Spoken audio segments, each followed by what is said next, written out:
Welcome back to my channel, guys. If you're searching for an incredible novel, check out my Patreon page. Your support will help transform this story into an exciting audiobook. Join me on this adventure. By becoming a Patreon member, you'll be helping me keep creating and bringing this content to life. Thank you for being part of the journey. Chapter 71. Third Person's POV. Do we really have to swing to Hudson Valley? I just ate and this swinging isn't right for indigestion. Peter B shouted, looking green, as he swung behind the others. Miles appeared next to him as he was starting to get the hang of swinging but still had a bit of difficulty. Peter B looked at Miles swinging and sighed, "Let the momentum carry you, you don't have to actively put power in your swings, all it does is make it awkward and you waste your energy." Miles did as Peter B said, which caused his movements to become more natural. Unbeknownst to him, Peter B let out a small grin. "That's it, you're getting the hang of rather quickly, kid." "Haha, this is amazing," Miles shouted. They arrived a few meters away from the Algamation building and hid around the forest area, where they had a clear view of the entrance. They all then started getting ready, fixing their suits, taking off unnecessary pieces of clothes. Everyone silently stared at Miles as he tied a yellow cape and posed as the winds made the cape flutter. "What?" he asked, still posing. "No capes," Peter said, snatching it off his back. Peter B and Gwen too looked at Peter with a sigh. "Are you seriously making an incredible reference right now?" Gwen too asked. "You're goddamn right I am," Peter said in a serious tone. "All right, here's the plan." Peter B started off, trying to change the subject while crouching down to avoid being detected, which caused the others to follow his actions. Step 1, we infiltrate the lab. Step 2, we find the head scientist computer. Step 3, I hack the computer. Step 4, download the important stuff. And Step 5, grab a bagel from the cafeteria and run. Or, Peter said, Gwen and I turn invisible, go in stealthy, connect Arya to the computer, have her download all the important information and transfer it back to this world's Spider-Man hideout, and have her make the override key. But that's boring. Both Miles and Peter B said at the same time before they looked at each. Jinx, they both said, pointing at each other. So are we going to ignore the fact that these two can turn invisible? Gwen too asked in surprise. Yes we are, Peter nodded his head.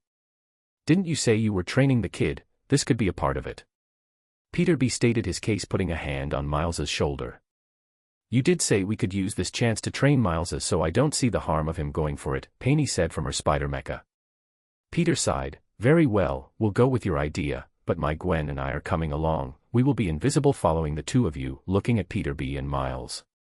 But just know Gwen and I will not be helping you, everything is on you.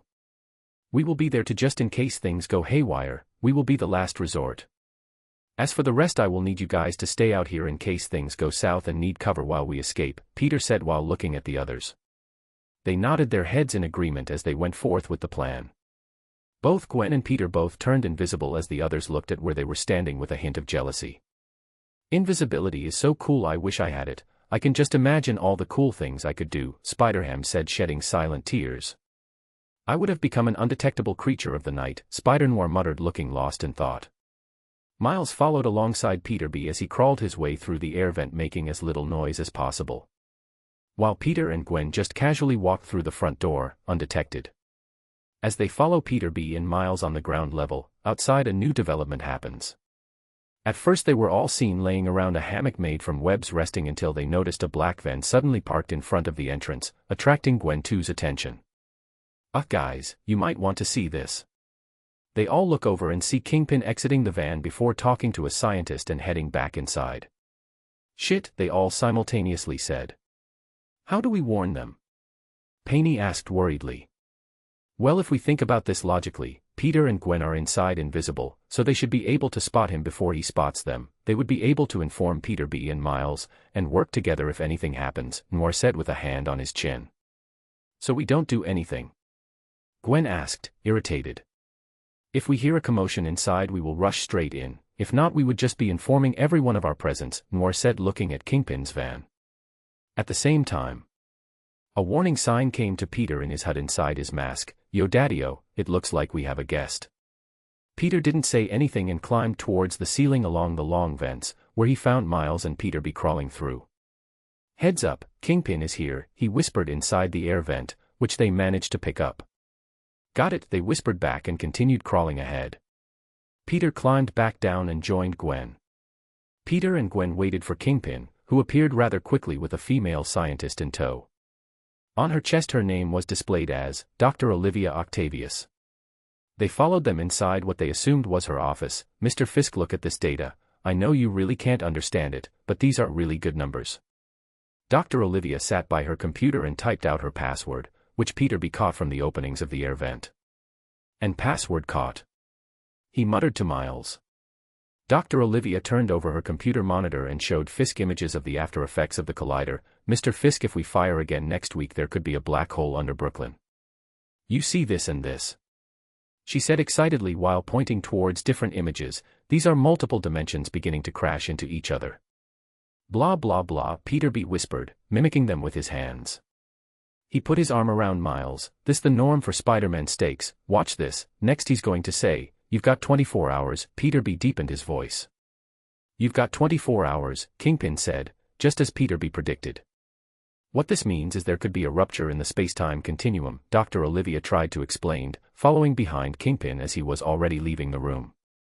As they left, Peter opened the vent and escaped from the middle of the octagonal-shaped lights and stuck to them before jumping down and landing on the seat in front of the computer. He started typing out the password as Miles tried to do the same but had trouble unsticking from the lights, which caused Peter to stop what he was doing and look up towards Miles. "What are you doing, bud?" "I can't move," he loudly whispered. "Okay, just relax your fingers, we don't have time, just let go. Be in the moment," Peter tried to coach Miles. "I am in the moment." "It's a terrible moment," Miles said, still loudly whispering while shaking the lights to try and free himself as Fisk and Dr. Olivia talked just outside her office, which could easily be noticed. "They're right there, they're going to see you," he tried to explain, which just caused Miles to become more anxious and start shaking the lights more frantically. "Miles, you gotta unstick. What do you do to relax?" "Relax." Okay. Miles stopped moving the lights before he started singing. Musical note, needless to say, musical note, which progressed to humming. "Oh, for crying out loud," Peter mumbled, while hearing the sound of snickering close to him.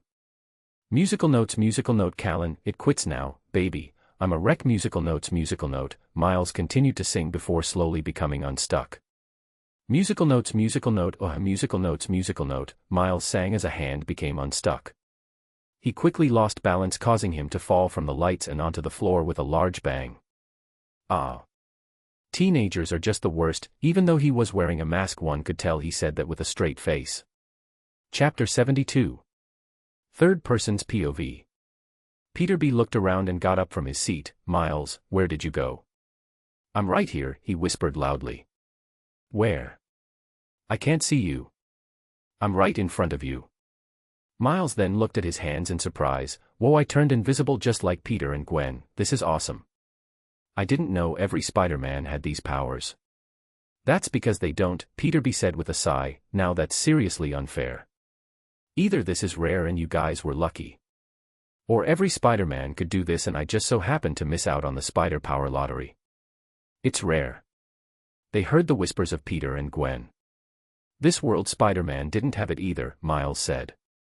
"I mean seriously, this is so cool, it's like a flight or fight mechanism," Peter said while poking where the voice was coming from. "Ah. My eye, you just poked me in the eye," Miles said as his part of his eyes blurred like part of the camouflage was coming undone. "So it comes undone when touched, that's good to know," Peter muttered towards Miles. They then saw Dr. Olivia's silhouette making her way back towards her office as their earlier ruckus had attracted her attention. Miles simply turned invisible, causing Peter to sigh. "Is there any ways you guys can help us out?" he quickly asked Peter and Gwen.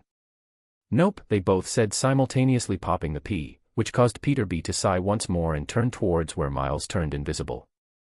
"Remember this password, DGFAMPESAND. "Slow down," Miles pleaded, but Peter didn't listen and instead said it faster as Dr. Olivia came closer to her office. "For $3587653454535. Wait, I need to write it down. Peter B handed him a new chip while saying, I need you to download the schematic, while I turn on my charm, he said, running his hand over the top of his mask as if he was running his fingers through his hair. How do I do that? Miles asked, pleading to give him a hint. Dr. Olivia entered her office and was surprised by her unexpected visitor, Spider-Man. She asked in disbelief. Peter B was seen leaning against her desk. Oh hey there, I didn't see you there. Wow. She said in amazement, okay, I'm kinda freaking out right now. I mean you're supposed to be dead. Surprise. Peter B said awkwardly before Dr. Olivia started reaching for his mask and started taking it off. Okay, we don't like that. This is fascinating, she said with a fanatical look in her eyes. She started commenting on his appearance and how similar he looked to this world Spider-Man, except for his gut, which she assumed was a side effect of dimensional warping, which Peter B agreed with. While that was happening, Miles tried to type in the password, and when he couldn't remember the rest he picked up the monitor and showed it towards Peter B asking what's the rest. Peter B tried telling him with his fingers, hey old are you? 'Cause you don't look a day over 35. Peter B shouted, giving Miles a hint. Are you seriously not going to help us? Miles whispered towards Peter and Gwen, while typing 35. No, this is training, Peter muttered right next to Miles. I'm going to have to agree with Peter, you're going to have to learn how to handle situations under stressful moments. Gwen also muttered on the opposite side of Miles. And they said I was crazy.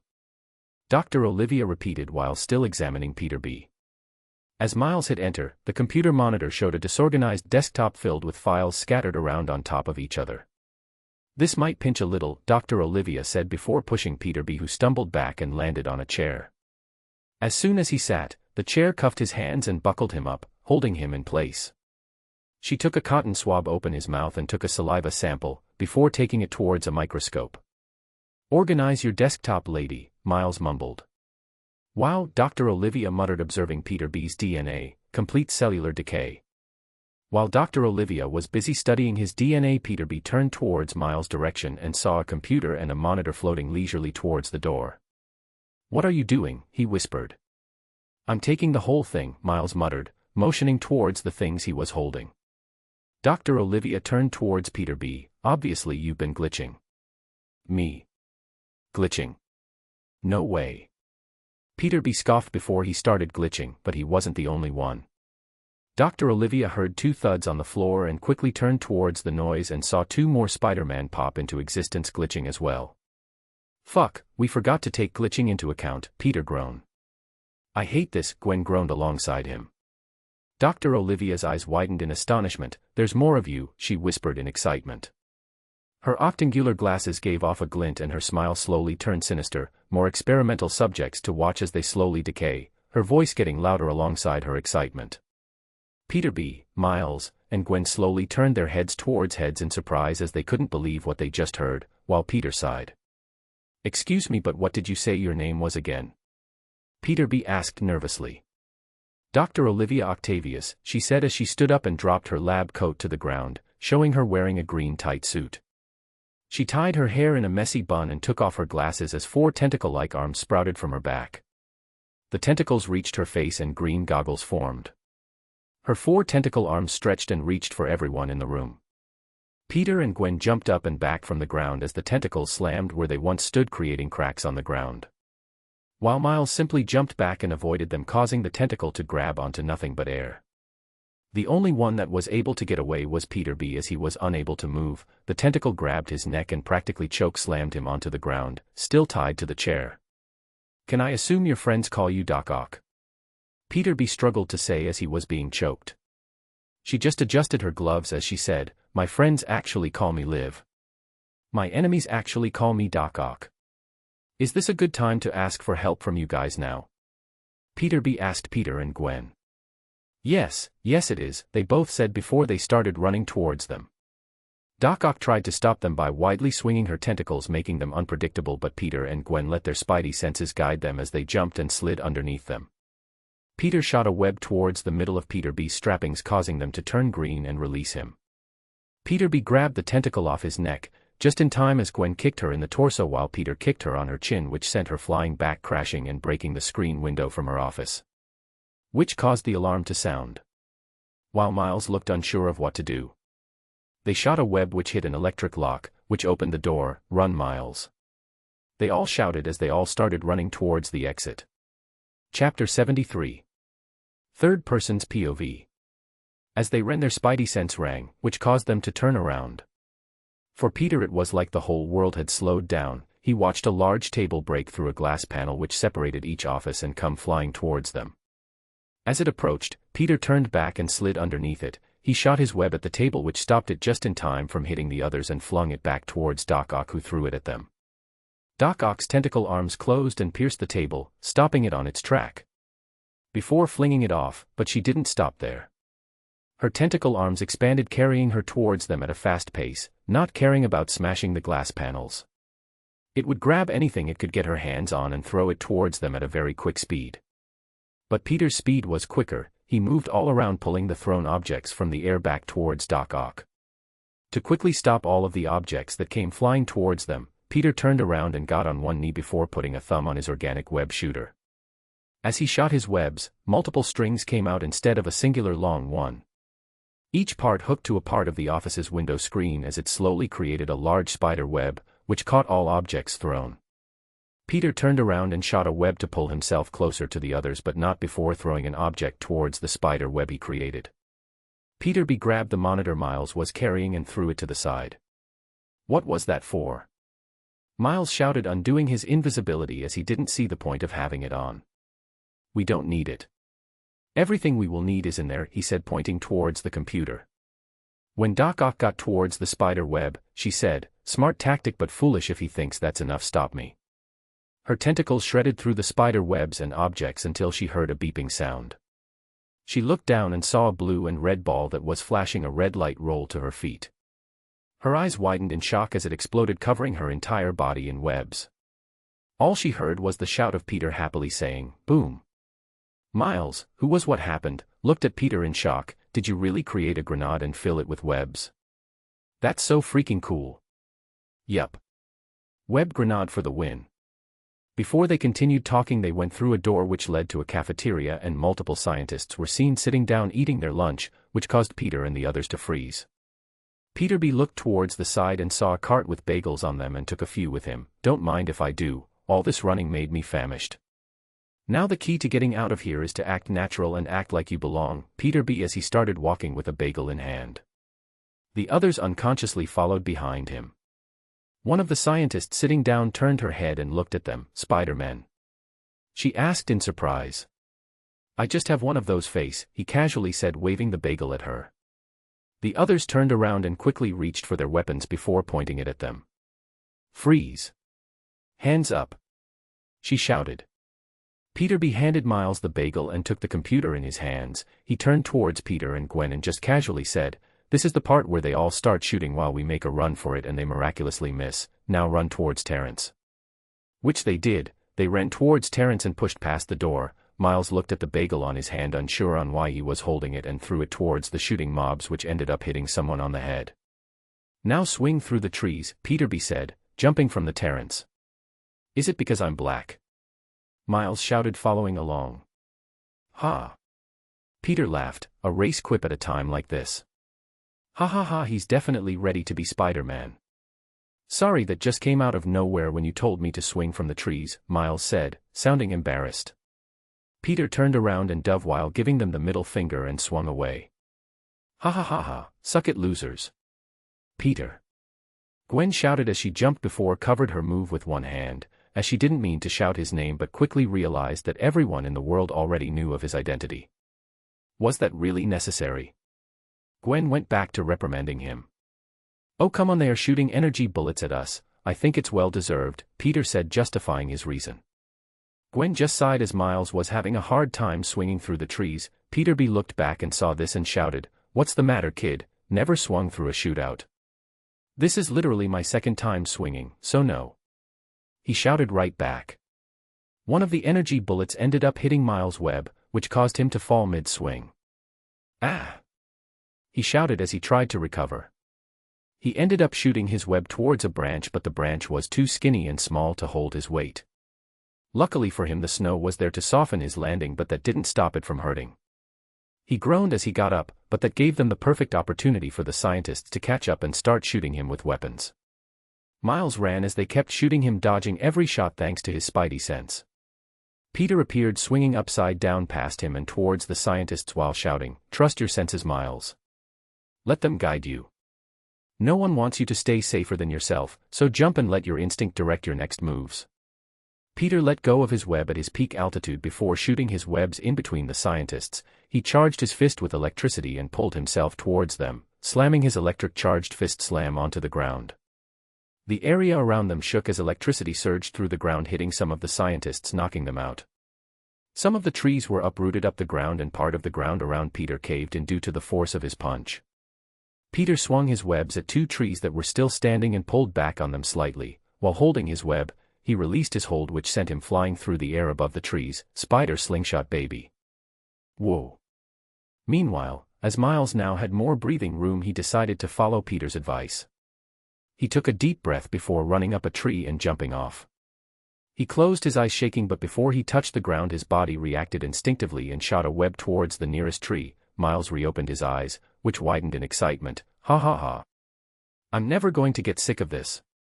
He swung towards the next tree as Peter B appeared right to him. Seriously, kid, you're getting better and better. It's unbelievable, he said, sounding proud.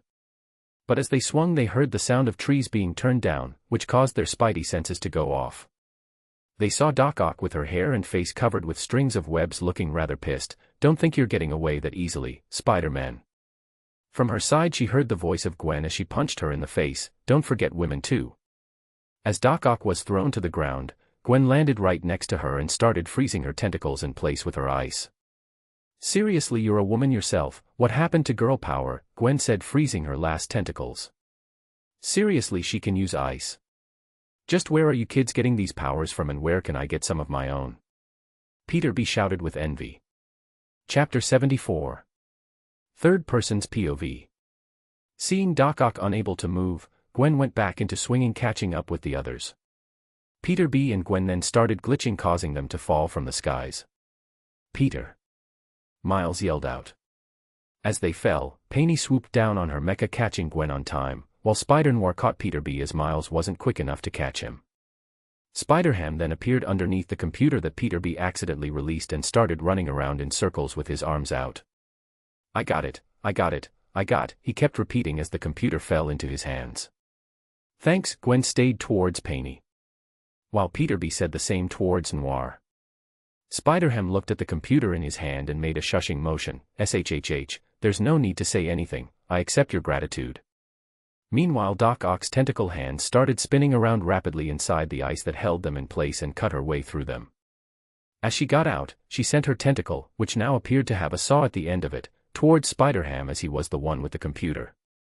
His spidey sense warned him of the danger, which caused him to jump up, avoiding the saw. Sorry, I don't want to become pork chops. That surprised the others and turned towards where the tentacle came from and were surprised to see her. Which made Gwen let out a loud sigh. I should have knocked her out. Throw it over here. Penny shouted towards Spider-Ham, who did as he was told without hesitation. As he threw it, Doc Ock saw her chance and shot her tentacle to intercept it. Penny opened the hatch to her spider mecha and shot a web towards the computer, getting to it before Doc Ock and pulling it inside her console and pulling the hatch down, closing it.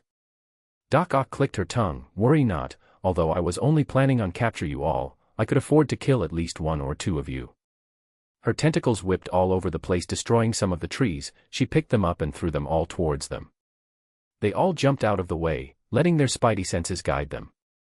As Doc Ock threw one of the logs in front of her, Gwen too appeared, jumping over it and kicking Doc Ock in her chest, which sent her flying back. She stopped herself with her tentacles before she heard Peter's voice from above as shot his web towards the tentacles, making them stick towards the trees.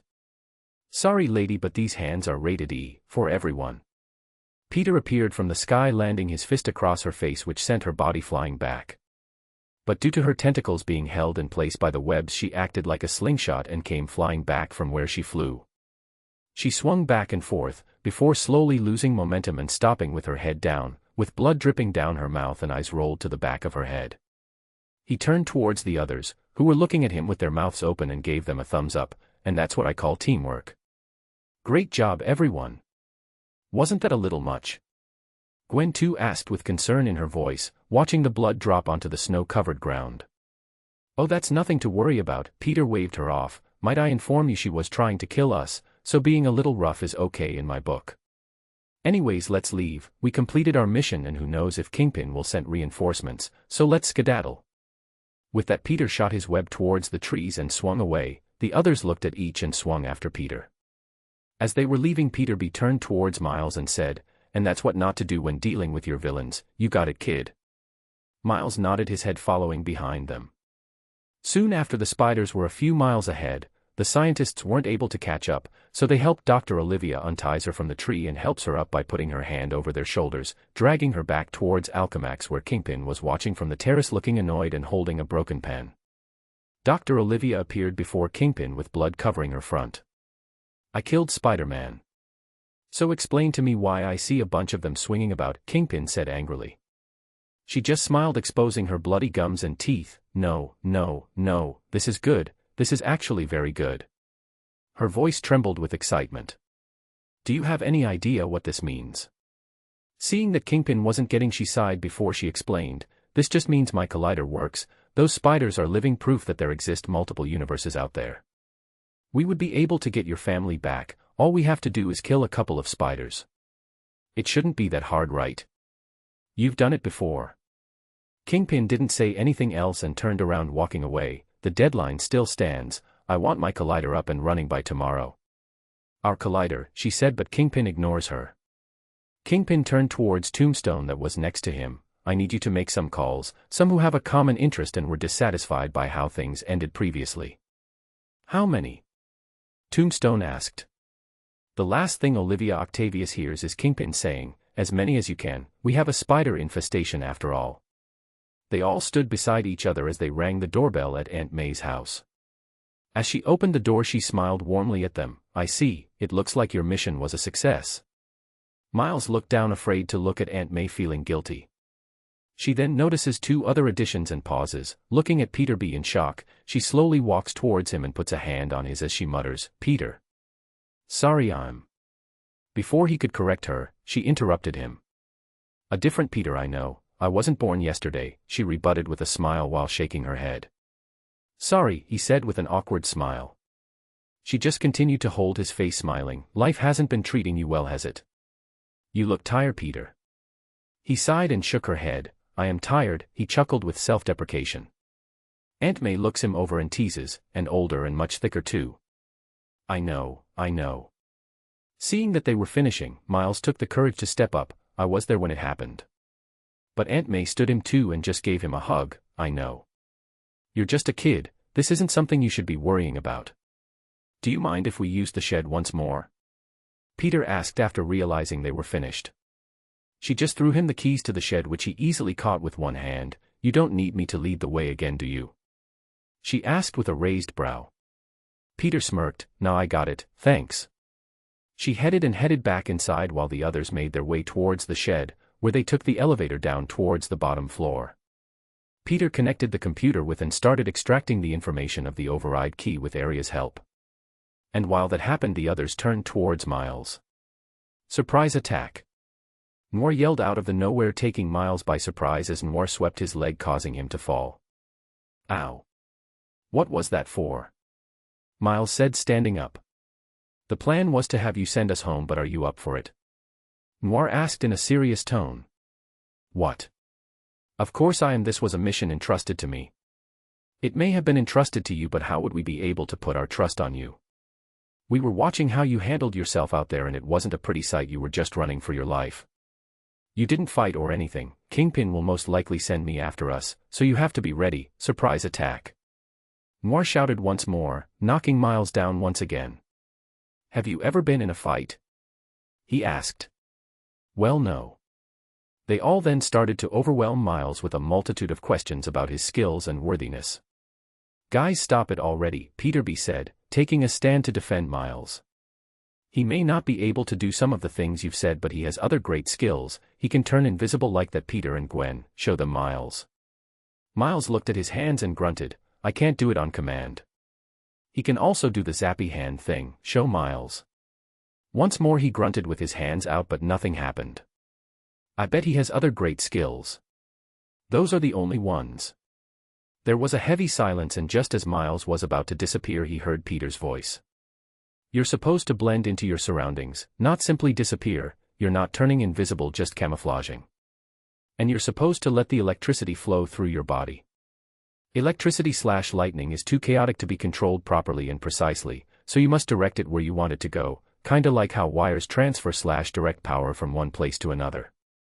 They all turned towards Peter, who was still typing away, getting access to all the files, not even looking at any of them.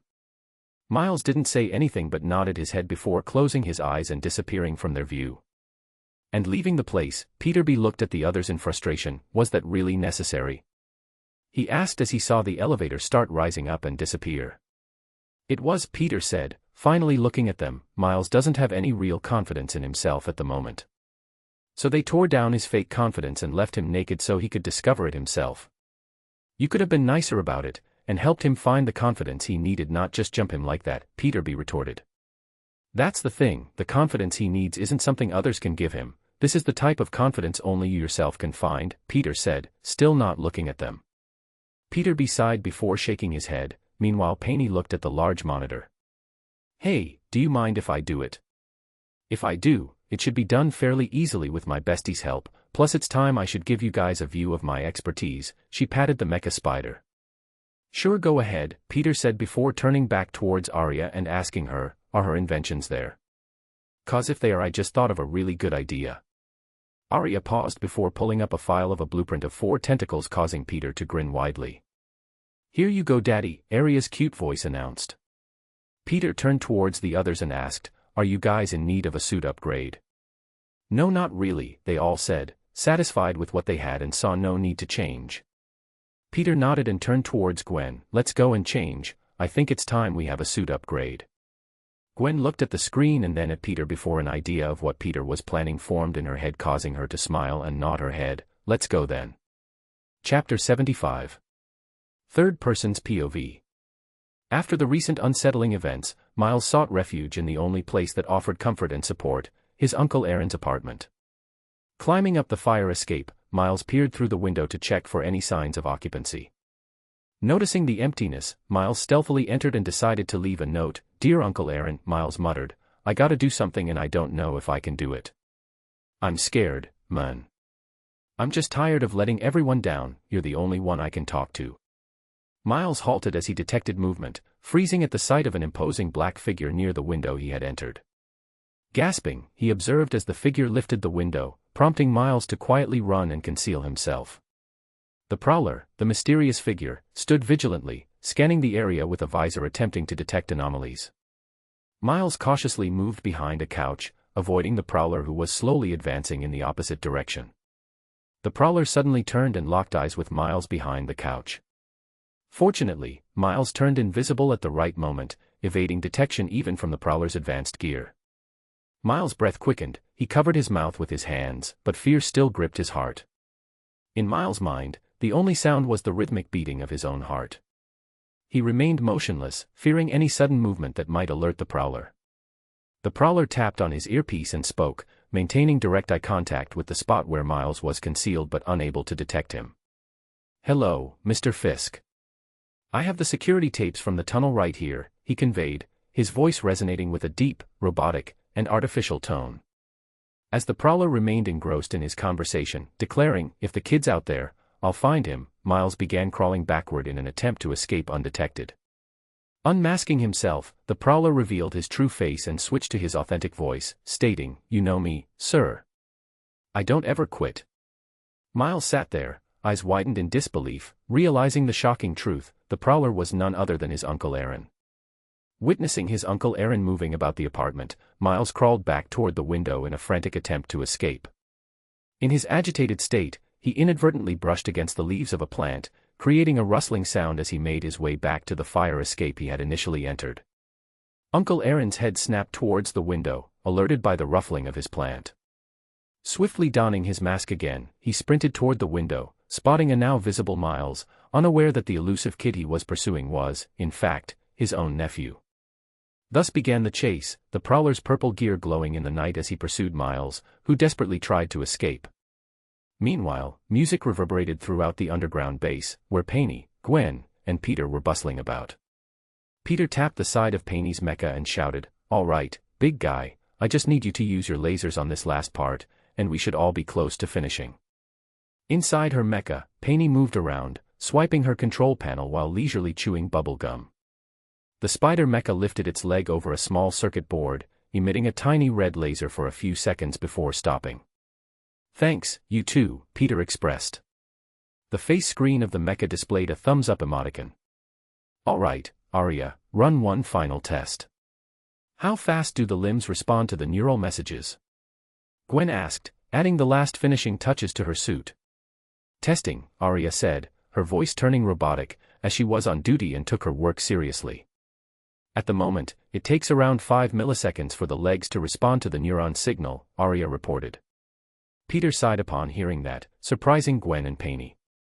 "Why do you sound disappointed?" Penny asked in confusion. "Yeah, Peter, 5 milliseconds is great," Gwen said, proud of their accomplishment. "Oh, don't get me wrong. I know it's great. That sigh was just me being a perfectionist. I wanted it to be 0.1 milliseconds. But I'm okay with this since it was only our first try." Gwen playfully scoffed at him, "Only you would be dissatisfied with great results." Peter grinned before tossing something to her, which she caught. Initially confused, Gwen soon realized it was a replacement web shooter for the one given to Miles. Both suited up with the new gear, Peter connected the final piece to his suit.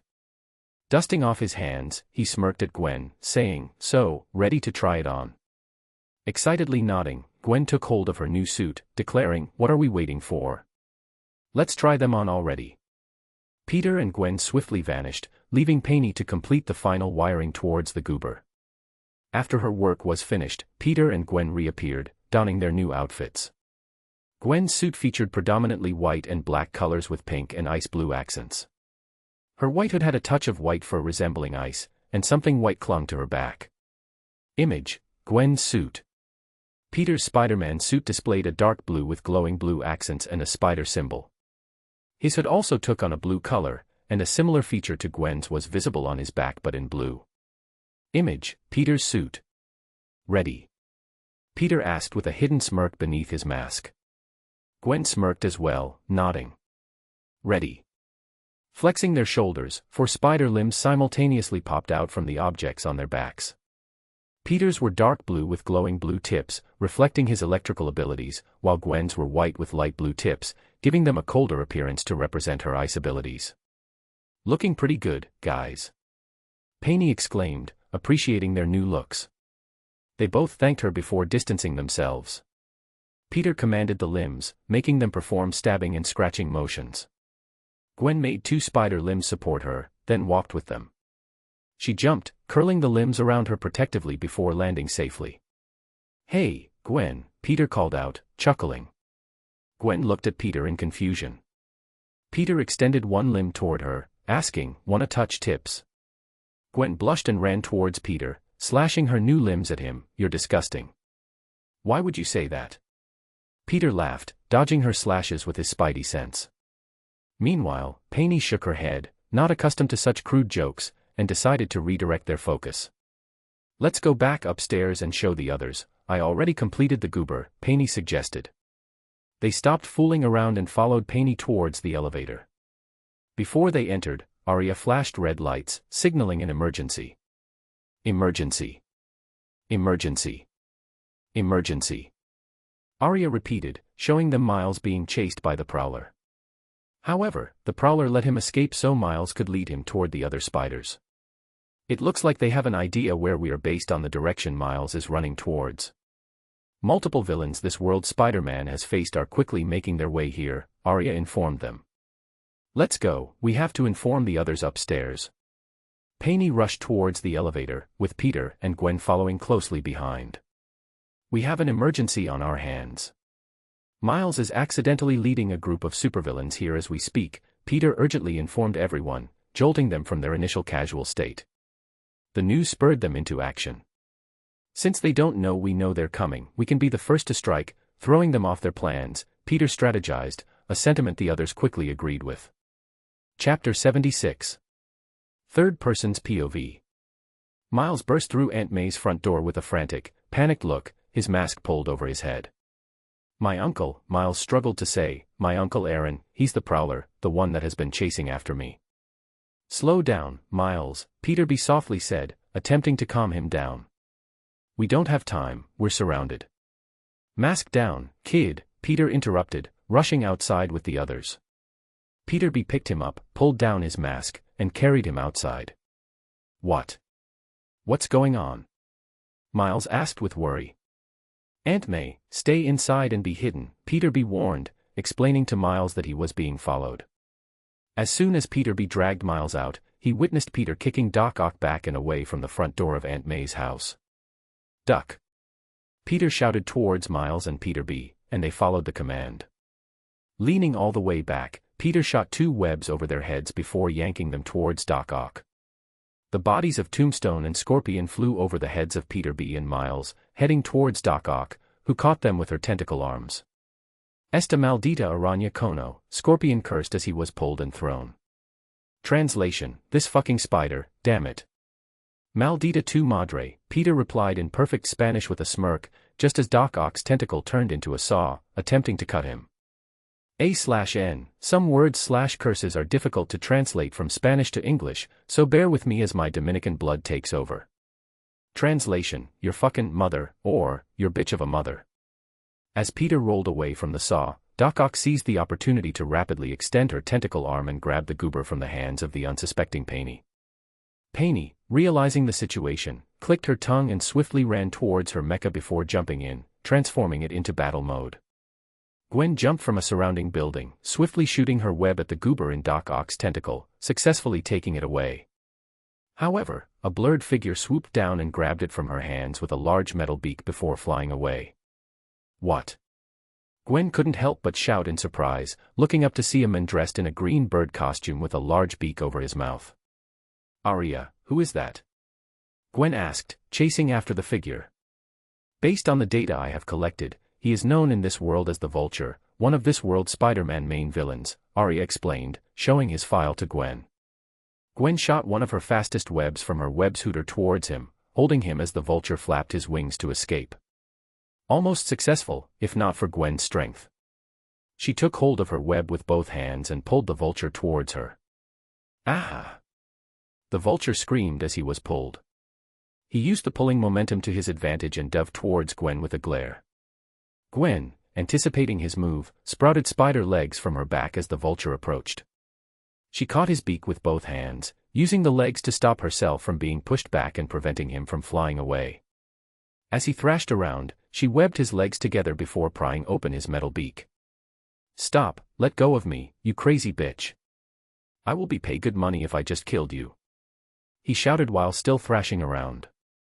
Ignoring his threats, Gwen casually opened his beak, normally too difficult for regular humans, taking out the goober.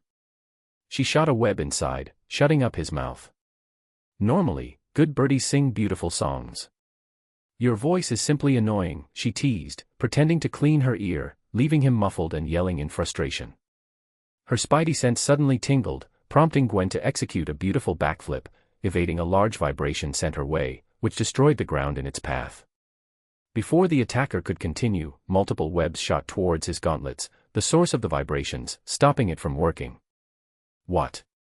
he shouted in anger, looking up to see Gwen 2 flying overhead, aiming her web shooters at his gauntlets and continuing to fire.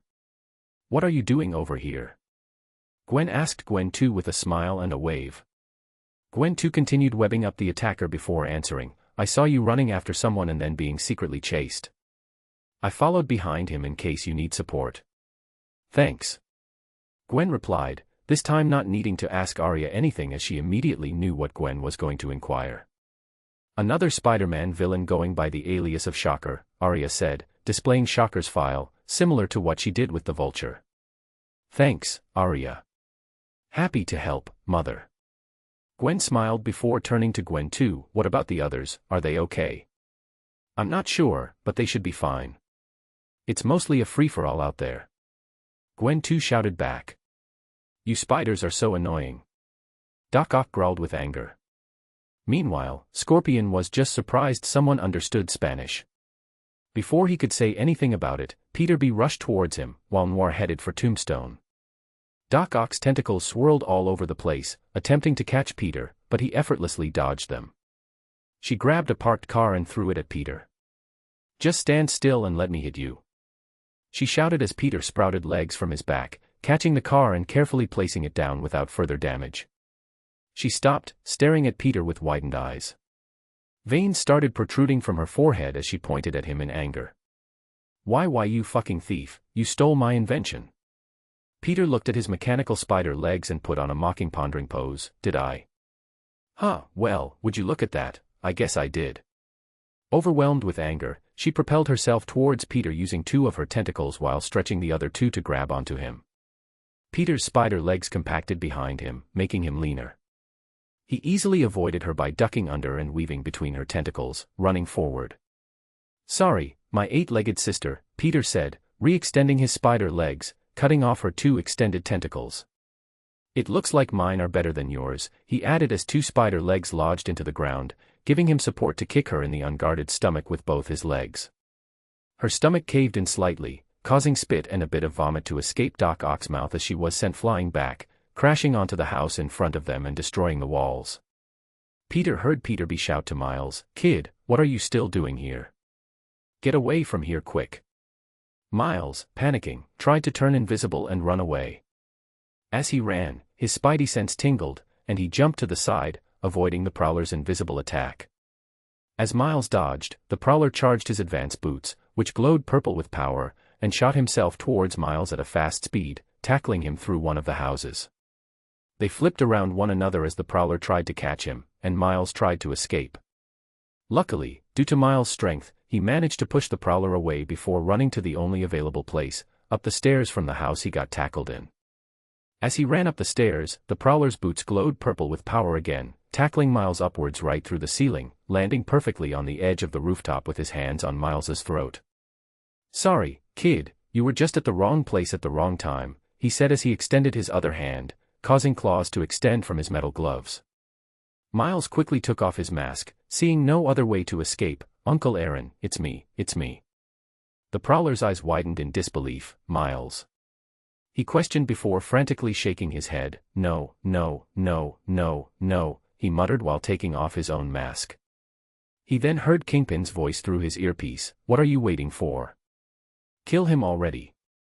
Seeing the Prowler not responding, Kingpin got out of his car, aimed his handgun at him, and fired a shot.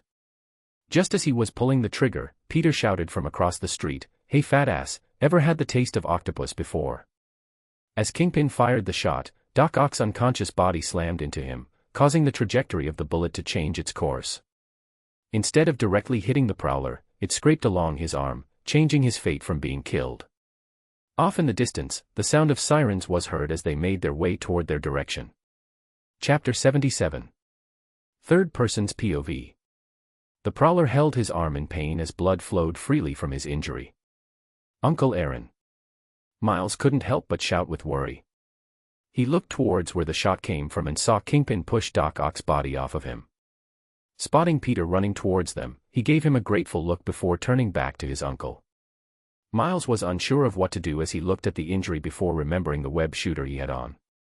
He glanced at his wrist and pulled out the panel with multiple symbols, signifying the types of webs he could use. He swiped the panel towards a bold white cross. "Stand still," Miles said to his uncle as he grabbed his injured arm and sprayed his web around the bloody gash. "How are you feeling?" Miles asked. "Well, for one word, numb." "Thank you, Miles." Miles nodded before looking at the approaching cop cars. "Let's get out of here." "Yeah, we have a lot to talk about, Miles," Uncle Aaron said, putting his mask back on before they both started jumping building to building, getting away. As they brought in all the Spider-Man villains and tied them together, they began to talk among themselves. "Let's go and get the kid now that we have the goober ready," Peter B said, taking hold of it from Gwen's hands. While they discussed, they failed to notice Shocker's hands pressing tightly together, charging an attack. "Hey, can you guys let me talk to the kid?" Peter B started off before his spidey senses, along with everyone else's, went off in their heads, warning of the nearby danger. Instinctively, they all jumped and flipped out of the way as a giant wave of vibrations blasted from the center of the surrounding villains, destroying the webs holding them together. The vibrations expanded, causing nearby car and house windows to shatter. Almost immediately, Vulture took to the skies, while the others scattered. Seriously? Peter grunted before running off, chasing after them with the others following close behind. However, before they could catch up, they all started glitching in place, giving the villains the perfect opportunity to escape. I want to go home, Peter couldn't help but whine when he stopped glitching in place. Peter B sighed as he got up from the ground before turning to look at Peter. Tell me, do you know where Miles is at the moment? Arya. Peter asked, to which she immediately answered. Based on the footage I picked up and the direction he was running towards, he should be at his uncle's apartment currently. Peter relayed the information before giving him the address, and without hesitation Peter B swung away towards Miles. The others looked at each other before deciding to follow closely behind. So you're Spider-Man? Uncle Aaron said, sitting on his couch as he handed Miles a soda can. Yes. Miles answered in a questioning tone. What, you don't know or something? Miles just sighed. Well, I'm just not sure if I can be called that, he said while looking at his hands. I mean, sure, I have the abilities, but I don't know if I have what it takes to be Spider-Man. Being Spider-Man is a big shoe to fill. If I take on that role, there's going to be a lot of people counting on me. I'm afraid that I won't meet their expectations. Miles started venting all of his feelings, fears, and worries to the only person he knew he could trust with 100% certainty. He knew his uncle wouldn't judge him or think less of him because of this, so he let everything out, from what first occurred, him getting bit, to what happened currently. I see your problem, Uncle Aaron said as he took a sip of his drink. You're trying to replace the old Spider-Man and become what he once was. He paused for a moment before sighing. As your uncle, I know I should be stopping you, telling you to quit and live a safe and happy life, go to school, get a girl or two. But you're just not that kid, Miles. Man, I've known you for most of your life. I know you wouldn't listen to me if I told you all that. You're just like my brother, you have too big a heart that wants to help people. So, you shouldn't be like the old Spider-Man. You don't have to replace him, you can just be yourself. You can just be your very own Spider-Man. Miles leaned back on the couch and looked at the ceiling, then down at his old Spider-Man merchandise he was still wearing. My very own Spider-Man, huh, he muttered before softly smiling. Thanks, Uncle. I think I have an idea of what to do. You're my nephew, man. There's no need for thanks, Uncle Aaron said, nudging him with a smile. Then, they heard knocking on their window and saw Peter B outside. Uncle Aaron stood up and went to open the window. What do you want? He asked as Peter B stood outside with an awkward expression. Do you mind if I talk to Miles alone for a bit? It's important, Peter B said. Uncle Aaron rolled his eyes and motioned for Peter B to get in. As he did, Uncle Aaron saw Peter motioning for him to sit on the fire escape with them. Though confused, he followed Peter's instruction, deciding to give Miles some privacy but still be close enough to intervene if necessary. Just as he opened his mouth to ask what was going on, Peter motioned for him to listen to their conversation. What's going on? Miles asked, curious about what Peter B wanted to talk about. Miles, I came to say goodbye, Peter B started. Miles gave him a confused look. We can just say bye at the Collider. Peter B shook his head. You're not getting it. You're staying here. I need to be there so you all can go home. They are going home, Miles. I'm the only one that's staying, Peter B softly replied. The others outside looked at each other in shock, ready to intervene. Peter stopped them, while Aaron raised a brow at what he was hearing. But Gwen too whispered. Peter shook his head and whispered back, let's wait and see how this all turns out. We'll intervene or come up with another solution as a last resort. Just wait. You're taking my place, they heard Miles say before continuing, if you stay here, you'll die. I'm just doing what needs to be done. I just wanted you to hear it from me. What about MJ? Not everything works out, kid. I made a promise. Before Miles could continue, Peter B interrupted. A promise that will get you killed. You're not ready, Peter B sternly said. Yes, I am. Miles confidently exclaimed. Peter B attacked Miles unexpectedly and tried to sweep his leg. Miles, already suffering plenty from that, jumped out the way and tried to kick Peter B in the face as a counterattack to show him. But Peter B just grabbed his leg and let go, grabbing his shirt before jumping up towards the ceiling, holding him up just by his Spider-Man merch suit. Uncle Aaron, peeking through the window, was about to intervene himself, but Peter stopped him and shook his head, mouthing, "Just watch." "Then Venom strike me right now," Peter B demanded. "Or turn invisible on command so you can get past me." Miles looked up at Peter B with newfound confidence. "Well, just to be clear, you asked for this, so sorry in advance," Miles said, remembering Peter's advice about his power. "Let it flow, don't force it, guide it." And he did just that. Static came forth from his hand as Miles took hold of Peter B's arm, shocking him off the ceiling. As he fell, Miles's body instinctively twisted, moving around and turning Peter B's body underneath him, cushioning his landing on top of him. Peter B groaned from the unexpected attack before slowly sitting up. When he looked around, he didn't see anyone nearby until he heard Miles's voice right next to him. "So, what do you think? Am I ready now?" Peter B sighed as he laid back on the ground for a bit. Yeah. I guess you did all right, kid." Uncle Aaron, who saw everything, smiled proudly. Miles undid his invisibility and turned towards the window, asking, "Hey, guys, mind if I ask a question? When did you guys realize you were ready to take on the responsibility of being Spider-Man?" Seeing their cover was blown, Peter smiled and peeked out his head. He lifted his mask and smiled towards Miles. "We didn't." Miles looked surprised as Peter continued with a grin, "I speak for Gwen and I when I say we didn't know what to really expect when we decided to become superheroes. We just dove right in with uncertainties about many things. But my Uncle Ben once told me, you can never be certain. There are no certainties in life. It's all a leap of faith." So, that's what it was, Miles, a leap of faith. Although he did have another saying.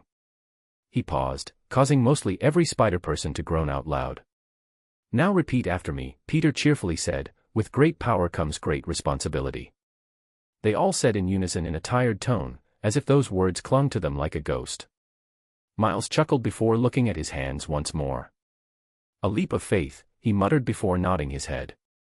He smiled towards everyone and looked at Peter B on the floor as he confidently said, "You guys can go on without me. I have something to do. I'll be sure to catch up to all of you and send everyone back home safely." "You sure?" Peter B asked, standing up. But as he looked into Miles' eyes, he realized he didn't need an answer and just nodded. "Well then, make sure not to take too long, kiddo." Peter B came out from the window and jumped off the fire escape without a second thought. "We'll see you there, Miles," they all shouted as they swung away. "I guess it's time for me to be my own Spider-Man," Miles said before bidding goodbye to his uncle. "Go get them, nephew," Uncle Aaron cheered as he watched Miles leave his apartment. Chapter 78. Third Person's POV. "You think he's going to make it on time?" Gwen asked worriedly. "Yeah, don't worry. Let's have faith in Miles," Peter said as they all made their way toward Fisk Tower. They soon landed on top of a crane a few feet away from Fisk Tower, a large skyscraper towering over the surrounding buildings with golden lights flashing from its skylight. Penny in her spider mecha scanned Fisk Tower as she explained, "Kingpin has a private elevator entrance from his penthouse to the collider below. And it looks like we have an audience," Noir said, observing multiple people dressed in fancy suits and dresses entering the tower. "It should be easy for Gwen and me to enter with our invisibility. You guys are the ones who are going to have a tough time getting inside without being detected," Peter remarked. "You shouldn't worry about me. I'm a master at the art of stealth," Noir said in a low voice before they all jumped from the crane and made their way onto the skylight, where they had a perfect view inside the tower. "You have to be kidding," they muttered loudly. Inside Fisk Tower, Kingpin was seen in his Wilson Fisk persona, holding a charity event for New York's fallen hero, Spider-Man. "Just how shameless can he get?" Gwen sighed. "I know, right? What a pig!" Spider-Ham exclaimed, shaking his head in disappointment. Everyone slowly turned their heads toward him with a deadpan expression, even visible through their masks. Noticing their look, Spider-Ham turned his head in confusion. "What? They just shook their heads in resignation as Spider-Noir pointed out how the waiters were dressed, each wearing a Spider-Man mask. "Well, I guess you guys don't really need to try so hard to blend in then," Gwen remarked before she and Peter both turned invisible. All of them were seen walking side by side, with Gwen 2 pushing a trolley, with the spider mecha underneath it using it as cover. Meanwhile, Peter and Gwen were leisurely walking around, secretly taking food from people's plates undetected while they giggled mischievously between themselves. As they made their way toward the elevator room, Peter detected this universe's MJ, who looked identical to his own MJ, which caused him to stop in his tracks. Without hesitation, he made his way toward her, but Gwen 2 immediately stopped him in his tracks, saying, "No, we have places to be." But before Peter could say anything to retort, Peter intervened while still staying invisible. "Listen, if you want to tell MJ something to get off your chest, it's best to do it with the right one and not with a replacement. I know you're scared and I know it's hard for you, but saying what you have to say to this MJ wouldn't fix anything with your MJ. And if you're scared of the criticism your MJ is going to give, then good, because you probably deserve it. Just like you want to express your feelings, I'm sure she does as well." Peter froze when he heard that and let out a long heavy sigh. Just how far have I fallen? I'm getting relationship advice from a kid who's probably still with his first girlfriend. Actually, Gwen is letting me make a harem, so I say my relationship advice is pretty solid. I have the credibility to prove it, Peter said in a bragging tone. It's not a harem, Gwen said, emphasizing each word with gritted teeth. Seriously, you kids are getting more and more difficult to understand. Sigh, but you're right, I should say what I'm feeling towards my MJ, Peter sighed before resuming walking towards the elevator. So are you seriously letting him have a harem? Gwen too couldn't help but ask after hearing their conversation. It's not a harem. I'm just letting my world's MJ have a chance to be with him since we're best friends and I know how she feels about him, but that's it. Any more and I'll probably kill him in his sleep, Gwen at first screeched before saying the last part in a sweet voice. Love you too, baby, Peter said cockily. As they made past the main lobby charity event and into a long corridor with multiple doors, Peter detected the very subtle shaking of the ground. We have to hurry, you guys. They're starting up the collider.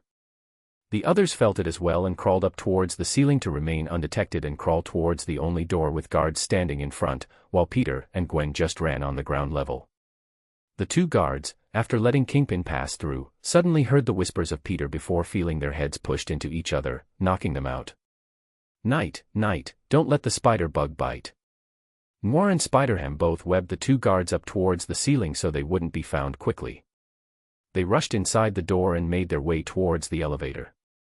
Noir kicked the elevator door open before they all jumped down. Kingpin was seen in the control room of the collider with a serious expression and his hands behind his back. Start the sequence, he commanded, which caused the scientists to finish preparing everything.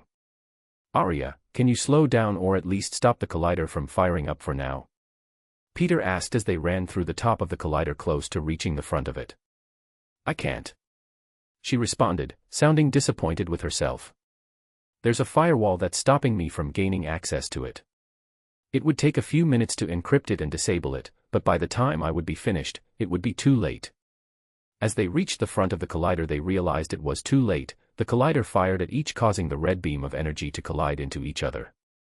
Which caused them to start slightly glitching but to the point that it wasn't detrimental. The collider didn't only cause them to start glitching, above ground wasn't any safer due to the dimensions clashing into one another distorting the area around Fisk's tower. Well, it could be worse, Spiderham said, looking at the red beams clashing. Don't say that. They all shouted at the same time. Chapter 79, Chapter 79. Third person's POV. We can't wait for Miles, so we're going with the original plan, Peter said after glitching slightly for a second. Peter you don't have to do this. I can stay. Gwen too tried to change Peter's mind, but to no avail, he had already made his decision. There's no need. I've already made up my mind, he said with determination as he shot his webs towards the ceiling of the collider, with the others following close behind him. As Peter started tapping the ceiling for the hidden compartment, Peter's spidey senses blared at him. He instinctively stood up on the ceiling and turned his body to the side before throwing his fist forward, making contact with the green giant goblin who flew towards him at quick speed. Due to the green goblin's flying momentum, Peter was pushed back and lifted off from the ceiling. But before he could get far, Peter's mechanical legs sprung from his back and stabbed themselves towards the ceiling. Norman. I'm so glad you're alive. I had hoped that was the case when I didn't see your body in the footage, Peter grinned, his tone jovial. But the goblin only roared, causing spit to fly everywhere before it flapped its wings and flew towards Peter in a blur. But Peter wasn't the only one that got attacked. Peter. Gwen couldn't help but call out before she or the others could swing into action. Their spidey senses tingle, causing them all to jump out, including Peter B., who found the hidden compartment but couldn't plug in the goober due to being attacked. Below them, Shocker was seen with his fist stretched out upwards, laughing maniacally while sending his vibrations towards them. We have to stop him, or else he's going to cause the collider to malfunction and we'll be stuck here. Gwen shouted before rushing towards him. But her spidey senses tingled, and she was tackled by the vulture. Luckily, her spider legs came out on time, protecting her from getting any sort of injury. The hell is your problem, you creepy old man? Gwen shouted as she landed back safely. Her shouting surprised Vulture, causing him to flap his wings forward, slowing him down. Wah. I mean, come on. This is the second time you've come at me specifically. Once, I can understand since I had the goober, but twice just means you have an agenda, and that's just plain old gross. Gwen shouted once more in a mocking, disgusted voice. The vulture's face quickly grew red with embarrassment. Why you bitch, he shouted before diving towards Gwen with hatred and anger clouding his judgment. Gwen surrounded her fist with ice and smirked, I know you are, but what am I, she taunted as the vulture fast approached. Meanwhile, the others weren't saved as well. From behind Shocker, Tombstone appeared, which Noir decided would be his opponent. By his side, Scorpion thrust his stinger at them, coated with a bit of green liquid at the tip, most likely poison. Spider-Ham and Painey both looked at each other and silently decided it would be best if they both dealt with him together. Leaving only the Shocker for Gwen 2 to deal with. It looks like you want round 2, girly, Shocker said as he noticed her fast approaching, focusing his attention on her. He punched the air repeatedly, sending blasts of vibrations towards Gwen 2, who used her years of acrobatics to perfectly dodge them. Seeing the villains distracted, Peter B. used this chance to try and insert the goober into the compartment he found. But as he went to insert it, tentacles wrapped around his arm before enveloping his entire body and squeezing his neck. The tentacle pulled him to face Doc Ock face to face. Why hello there, Spider-Man, she spat venomously.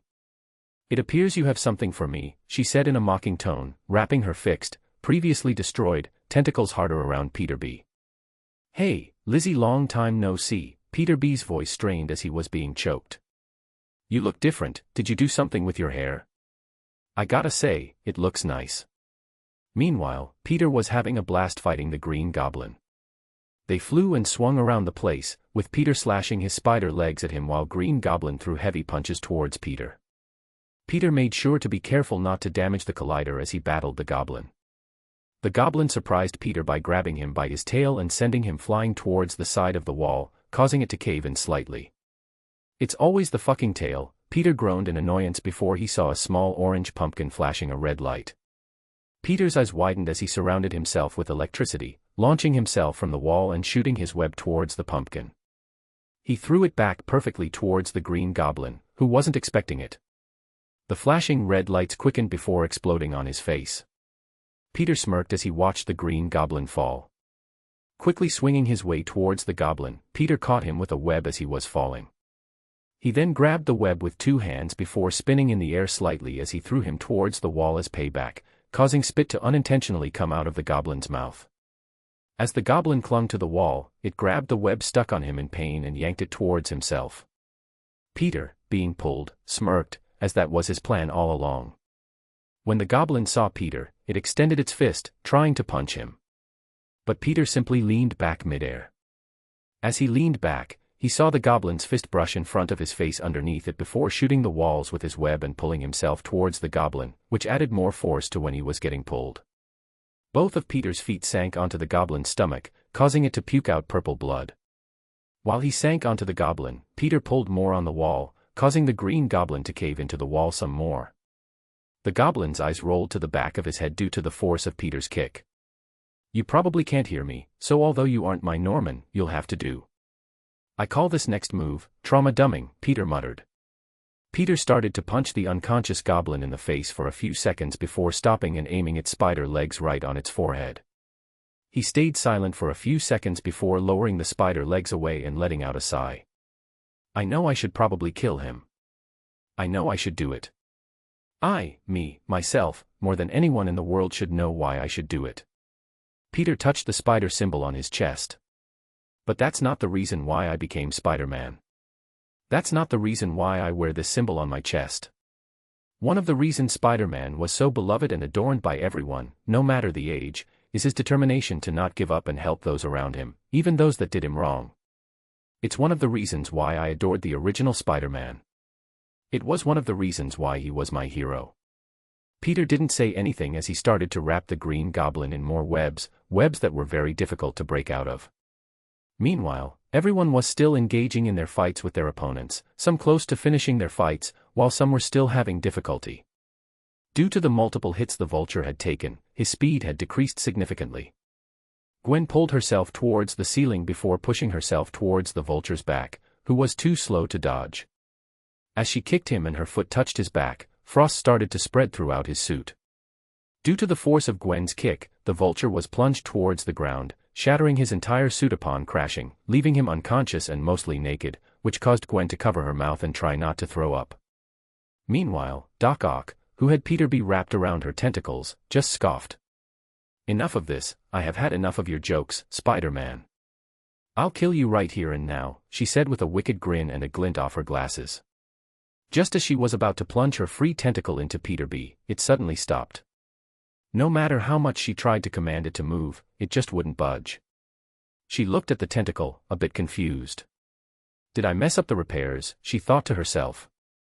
Miles undid his invisibility, taking Doc Ock by surprise and punching her in the face, which caused her to unconsciously release her hold on Peter B. Kid. Is that you? Peter B asked, looking at Miles in his new Spider-Man suit. Instead of the black and red he was supposed to be wearing, Miles now had a black and purple Spider-Man suit in honor of his uncle who supported his idea of becoming Spider-Man. You look amazing. Peter B shouted, sounding proud.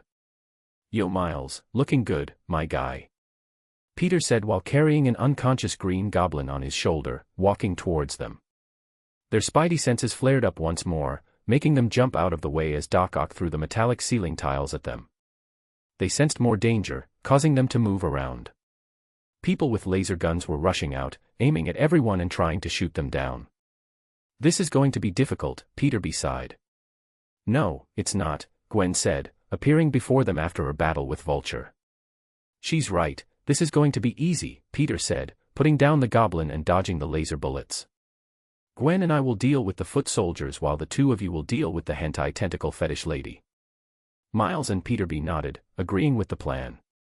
But before they could begin, they noticed the collider building up more power. A black mass started forming in the center of the collision of energy.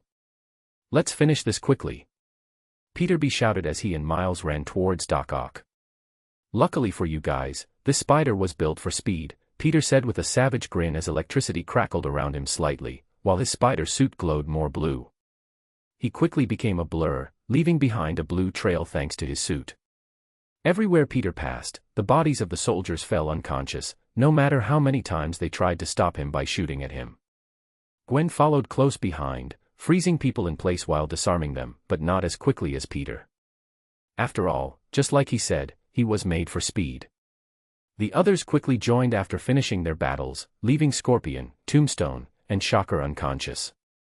They followed Peter and Gwen's lead, taking down everyone while the area around them crumbled and glitched due to the black mass forming in the center. As Peter knocked people unconscious, he slowly made his way towards Kingpin. He kicked the door to the control room down. Trick or treat, fatso. Spider-Man. Always ruining my plans. I killed one and more show up. Like the bugs you are, I'll crush you. I killed one spider, what's another to the list, Kingpin growled. Shut up, bro, you're built like a 1x1 Lego piece. Peter said, giving him the middle finger. Enraged, Kingpin charged towards Peter, but Peter dodged his punch and grabbed his arms with both hands before throwing him out of the control room. Kingpin quickly recovered and charged towards Peter once more.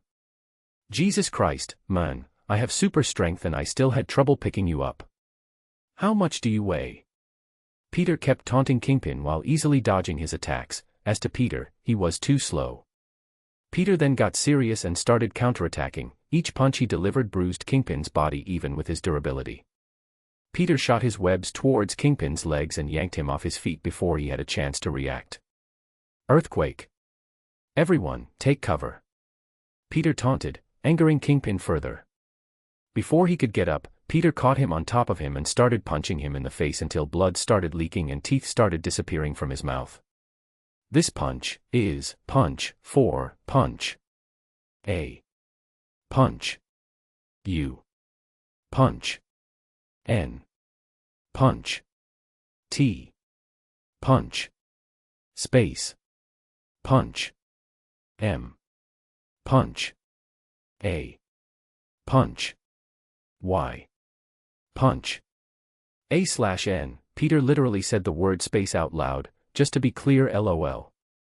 Peter just looked at the barely conscious Kingpin. Although I said the OG Spider-Man was my hero, that doesn't mean I wouldn't do things my way, and my way is putting the fear of God in them until they leave the life of crime. Peter held Kingpin's bloody collar and pulled him closer to his face, whispering words only Kingpin could hear. Listen here. Should anything, and I mean anything, happen to this world's Aunt May, trust me when I say I would know about it. I would haunt you down to the very edge of the multiverse if I have to. From this day forward, you're nothing but a bug caught in my webs. Every single movement, every single breath, every twitch of your muscles, I would know of it. The only reason a spider would leave a prey on its web after it's caught and not do anything is because it's not worth its while. But should you do something that displeases that spider, it just may end up ending your pathetic, miserable life. I would break that killing promise I made towards myself at any moment, so watch yourself. My God, kid, what have you done? The others soon appeared after knocking and tying everyone else unconscious. What I had to do. This was payback for Aunt May after what he put her through. So relax, would you? Peter said towards Peter B while wiping off his bloody hands on Kingpin's suit. Relax. You went too far. Peter B shouted. Listen, I don't tell you how to be Spider-Man, so don't come lecturing me on how to do it. You do it the way you want to do it, and I'll do it the way I want to do it, Peter said, standing up. Peter B was about to retort before Nwar just put a hand on his shoulder and shook his head, which caused him to sigh. Fine. I won't say any more, but I still think it was too heavy-handed. Peter nodded his head. And you're within your rights to think that. Now, is everything taken care of? Gwen nodded her head, causing Peter to nod right back. He turned towards Miles and smiled. Well, my young spiderling, it's time to see us home. But before that, pictures anyone? Peter said, taking out his phone with a smirk. The others rolled their eyes before they brought themselves together, squeezing against one another as Peter took a selfie. After saving the picture, Peter and Gwen walked hand in hand towards the collider. You got everything, Arya? Peter asked with a smirk. Asterisk, who do you think I am? Of course, I do asterisk, Arya replied with a scoff. Peter turned towards the others and gave them his signature salute. Well, we'll be the first ones off then. Until next time, guys. Oh, and Miles, don't worry about anything. You'll be an amazing Spider-Man. Just as they were jumping in, Peter shouted, but I'll always be better. And with that, Peter and Gwen soon started returning towards their universe, ending their multiverse adventure. Chapter 80. Third Person's POV. Both Peter and Gwen reappeared back in their world, exactly where they disappeared. As they jumped out of the portal, they immediately started swinging away, surprising everyone who was just walking by. Peter looked around but didn't see the rhino anywhere nearby. Arya, how long have we been missing? Approximately only 30 minutes have passed since your disappearance, she replied. Okay, that's good. We can work with it. Arya, did the lizard escape, and where is the rhino currently? In the 30 minutes of your disappearance, the lizard has escaped and is currently resting in the underground sewage. Meanwhile, the Rhino was able to gain back mobility in his suit and took off running. Also, you have 20 missed calls from your aunt, 10 from your uncle, and 3 from Felicia Hardy. Okay, first things first. Gwen, with your ice abilities, you should be able to capture the lizard and secretly bring him to our hideout to cure him. And I'm going to be dealing with the Rhino. Gwen nodded. Arya, please show me the lizard's whereabouts. Gwen then headed in one direction, while Peter went towards the opposite direction, where Arya showed him Rhino's location. Arya showed Peter live video footage taken from a police helicopter that was following the Rhino in his suit, pushing cars away as he made a run for it. Gotta go fast, I guess, Peter thought before surrounding his body with electricity, jumping between buildings in a fast manner, leaving only a blur behind. Arya, send a text to Aunt May and Uncle Ben, saying that I'm alright and I'm in the middle of something so I can't really talk right now, Peter instructed. Peter quickly appeared over the Rhino as he made his way onto a bridge. The hell? Is that someone else, or did he decide to change outfits? The Rhino thought for a bit before deciding to focus on more important matters. Not getting caught. As he charged through the bridge, he started throwing the cars off to the sides before going on all fours and running away once more. Peter, seeing this, silently cursed as he jumped off the side of the bridge. He started webbing the cars to the sides of the bridge and side before deciding to stop chasing the Rhino and let him get off the bridge. His main priority was getting the people to safety. He slowly started pulling them back onto the bridge, making sure they were all okay and weren't injured before charging himself with electricity once more and taking off running. So he wouldn't get noticed, Peter turned invisible. Due to his speed, Peter managed to catch up with the Rhino rather quickly. Peter jumped from the top of a building and landed right on top of Rhino's suit. As he undid his invisibility, his spider legs emerged from his back and plunged into the head part of the suit, ripping it off completely. Rhino looked up in shock, his eyes widening as Spider-Man crouched on his shoulder, looking down at him amidst the control panels. Frantically, Rhino pushed 2 buttons on the handles he was holding, causing rockets and a machine gun to appear on the suit's shoulder. But before he could activate them, Peter's spider legs easily slashed them apart, leaving Rhino in shock. The spider legs then positioned themselves around Rhino's neck as Peter leaned over, silent but with glowing eyes fixed on him. Rhino looked mortified and started shaking. "PP, please let me live. I was paid to capture you, so please let me live. This better be the only time I am meeting you. Should there be a next time, prepare to face the consequences," Peter warned. Rhino nodded eagerly but carefully, mindful of the spider legs still aiming at him. Peter then pulled him out of the Rhino suit and webbed him up completely. He wrapped up the Rhino mechanical suit as police began to arrive and circle the perimeter. "Why hello there, officers," Peter greeted them. "Thanks, Spider-Man, for your work, but you can leave the rest to us," the officer who seemed to be in charge said. Peter glanced at the officer's name tag and replied, "Sorry, Nathan, I can't just leave this to you guys." "And why not?" Nathan asked sternly. "What if he escapes and manages to steal it away, causing more damage than he has already done? What if someone else unrelated takes it and builds on it, making it more dangerous than what it already is?" "I'm sorry, sir, but I'm not willing to take that chance." "And what makes you think you can protect it better than us? We have multiple personnel right for the job, while you're just one guy," Nathan argued. "1, I have superpowers, and 2, you don't know where I live, who I am, or where I'm going to keep it. Well, you have to document all those things," Peter replied with a smirk before jumping into the air and yanking the webbed-up suit of armor towards him, swinging away before they had a chance to react. They quickly pulled out their guns and aimed at Peter. "Permission to shoot, sir?" one of the officers asked. "Stand down," Nathan commanded, shaking his head with a sigh. They lowered their guns, questioning their captain's decision-making. "Sir, do you think it's wise for us to have done that?" one officer asked. No, I don't. But what choice did we have? He's right about a lot of things. He has superpowers and is a dangerous individual. I would only be putting your lives in danger for something minor such as greed. There is also now the known fact he is recording us, and if that footage is released, we may experience backlash from the public. A look of realization overcame them, and they nodded in understanding, grateful for their captain's wisdom in avoiding a potentially disastrous mistake. "Just take him under arrest.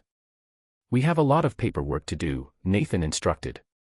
A few minutes earlier, Gwen landed in the middle of the streets before casually pulling the manhole cover up from the ground and jumping down, placing the cover back where it was. As she landed, the dirty water splashed around her, eliciting a sound of disgust. I'm wearing white, it's definitely going to be stained. God, I should have taken on Rhino myself instead if I knew I was going to get my suit dirty.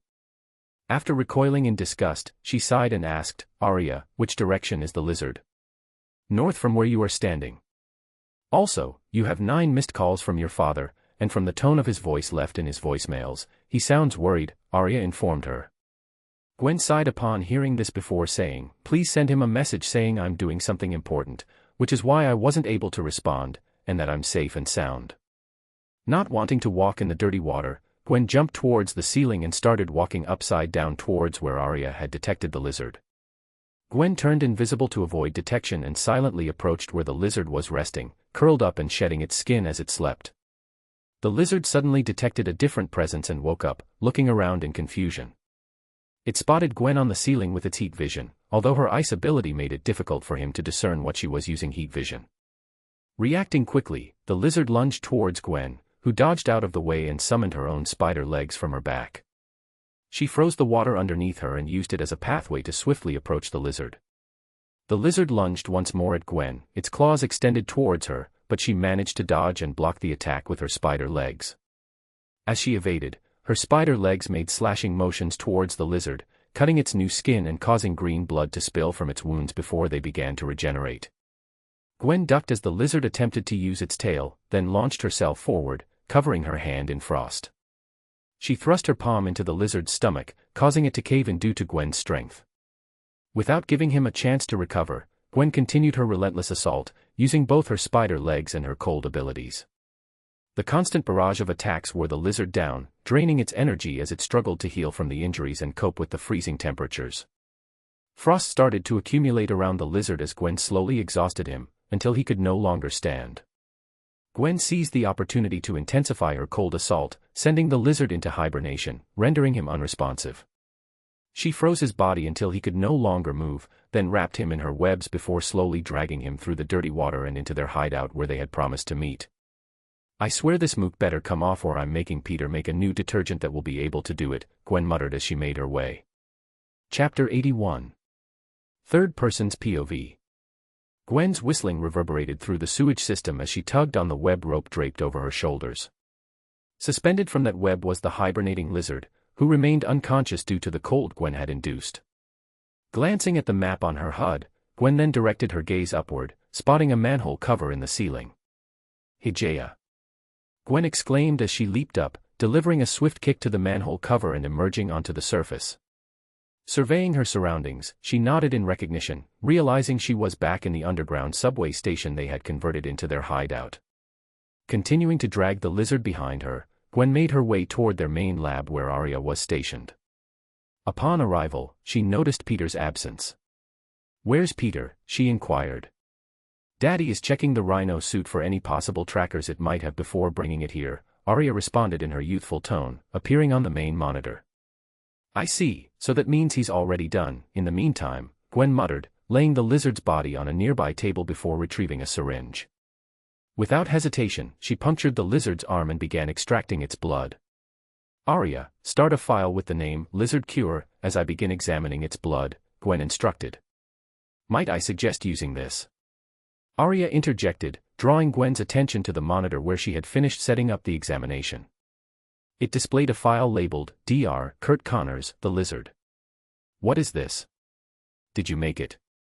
Gwen inquired. "Nope," Arya replied proudly, enunciating the P. "Daddy-o made me copy all the files of every villain that Spider-Man had faced in that world and store them here so we can come up with a counter if any of them show up, or in this case, cure them." "I see, so that contains that world's lizard cure. In that case, let's thoroughly examine this blood and use that cure as a reference for how to construct a cure for this one," Gwen remarked. Just as Gwen was about to begin, Peter appeared with the Rhino suit over his shoulder. "Big Daddy came here bearing gifts," Peter exclaimed before dropping off the suit in the corner. "So what are you doing?" he asked after pulling off his mask and fixing his hair. "I'm just about to start examining his blood," Gwen said as she placed it under her enhanced telescope. Arya, scan it and cross-reference it with what's in the file. On her screen, a scanning bar appeared, filling up before switching to a cross-reference while using a DNA helix to display the process. This lizard has another DNA animal strand apart from a reptile.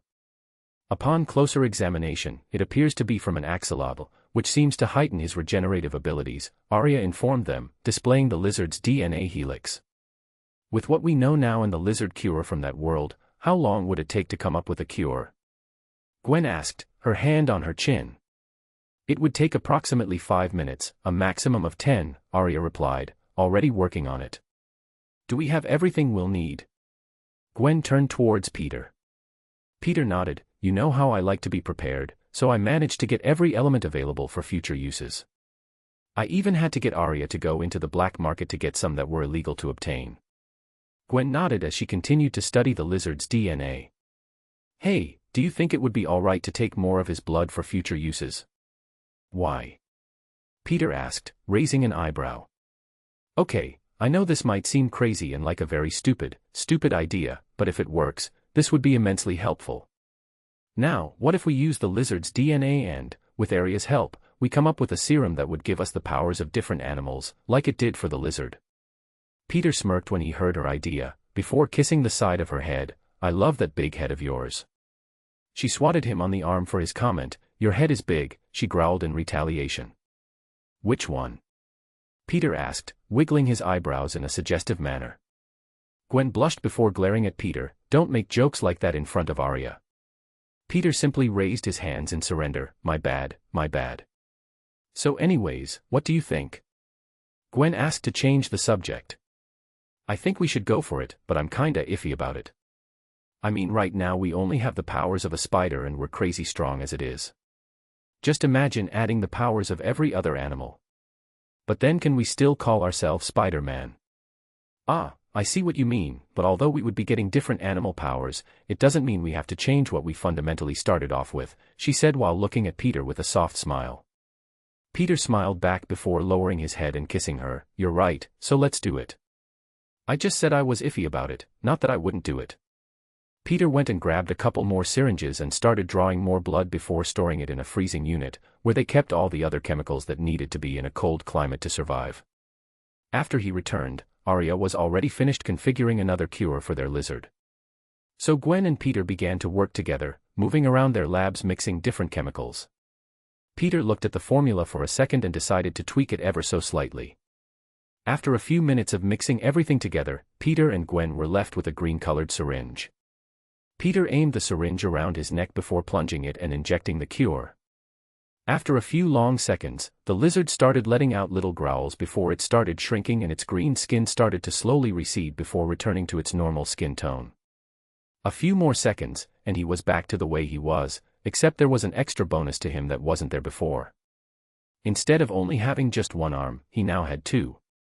Gwen looked towards Peter and asked, Is that what you changed when we were making the cure?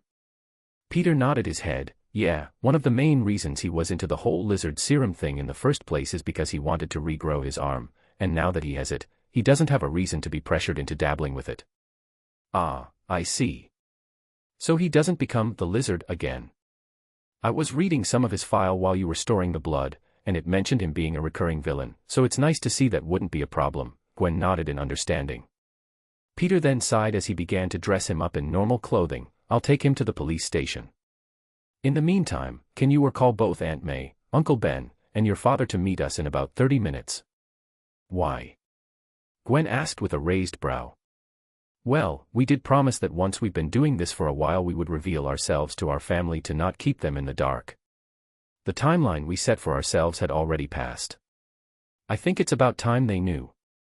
Gwen sighed before nodding her head. I'll inform them. Peter nodded, donning his mask. He grabbed a sticky note and wrote a few words before putting Dr. Connors over his shoulder and leaving their hideout by swinging away. He wrapped him in webs before putting him down in front of a police station and put the sticky note on Dr. Connors' forehead. Which read, the identity of the lizard that recently attacked Midtown High. Oh, and he can thank us later for fixing his arm. Before the police officers nearby could react, Peter turned invisible and swung away. Chapter 82. Third Person's POV. Upon returning to the hideout, Peter found Gwen already dressed and ready to head home, though she paced nervously. As Peter dressed, he asked, "Did your dad say he was going to be there?" "Yeah, he asked if it was urgent enough for him to leave work. I told him yes, that he needed to meet us at Aunt May and Uncle Ben's place." Peter walked out, fully dressed, and noticed Gwen pacing. "Aren't you a little too nervous? What if Dad decides to arrest us?" Gwen asked anxiously, prompting Peter to laugh. Gwen glared at Peter. "It's not funny, I'm serious." Peter approached Gwen from behind and hugged her before kissing her on the cheek. "You're worrying for nothing. Will we get scolded?" "Absolutely. I'm even scared of Uncle Ben's reaction. But they care about us. Trust me. Your dad will just be angry that we're risking our lives. He'll be in total dad mode." Gwen leaned back on Peter, took a deep breath, and kissed his cheek. "I hope you're right. Let's do this, while I'm still up for it and before I change my mind." Peter nodded, and they both left the hideout, scanning their surroundings before leaping to a nearby roof and darting home, bounding from building to building. Arriving near their house, they spotted a police cruiser parked out front. Peter glanced at Gwen, who appeared tense. He gently took her hand, lifted it, and kissed it.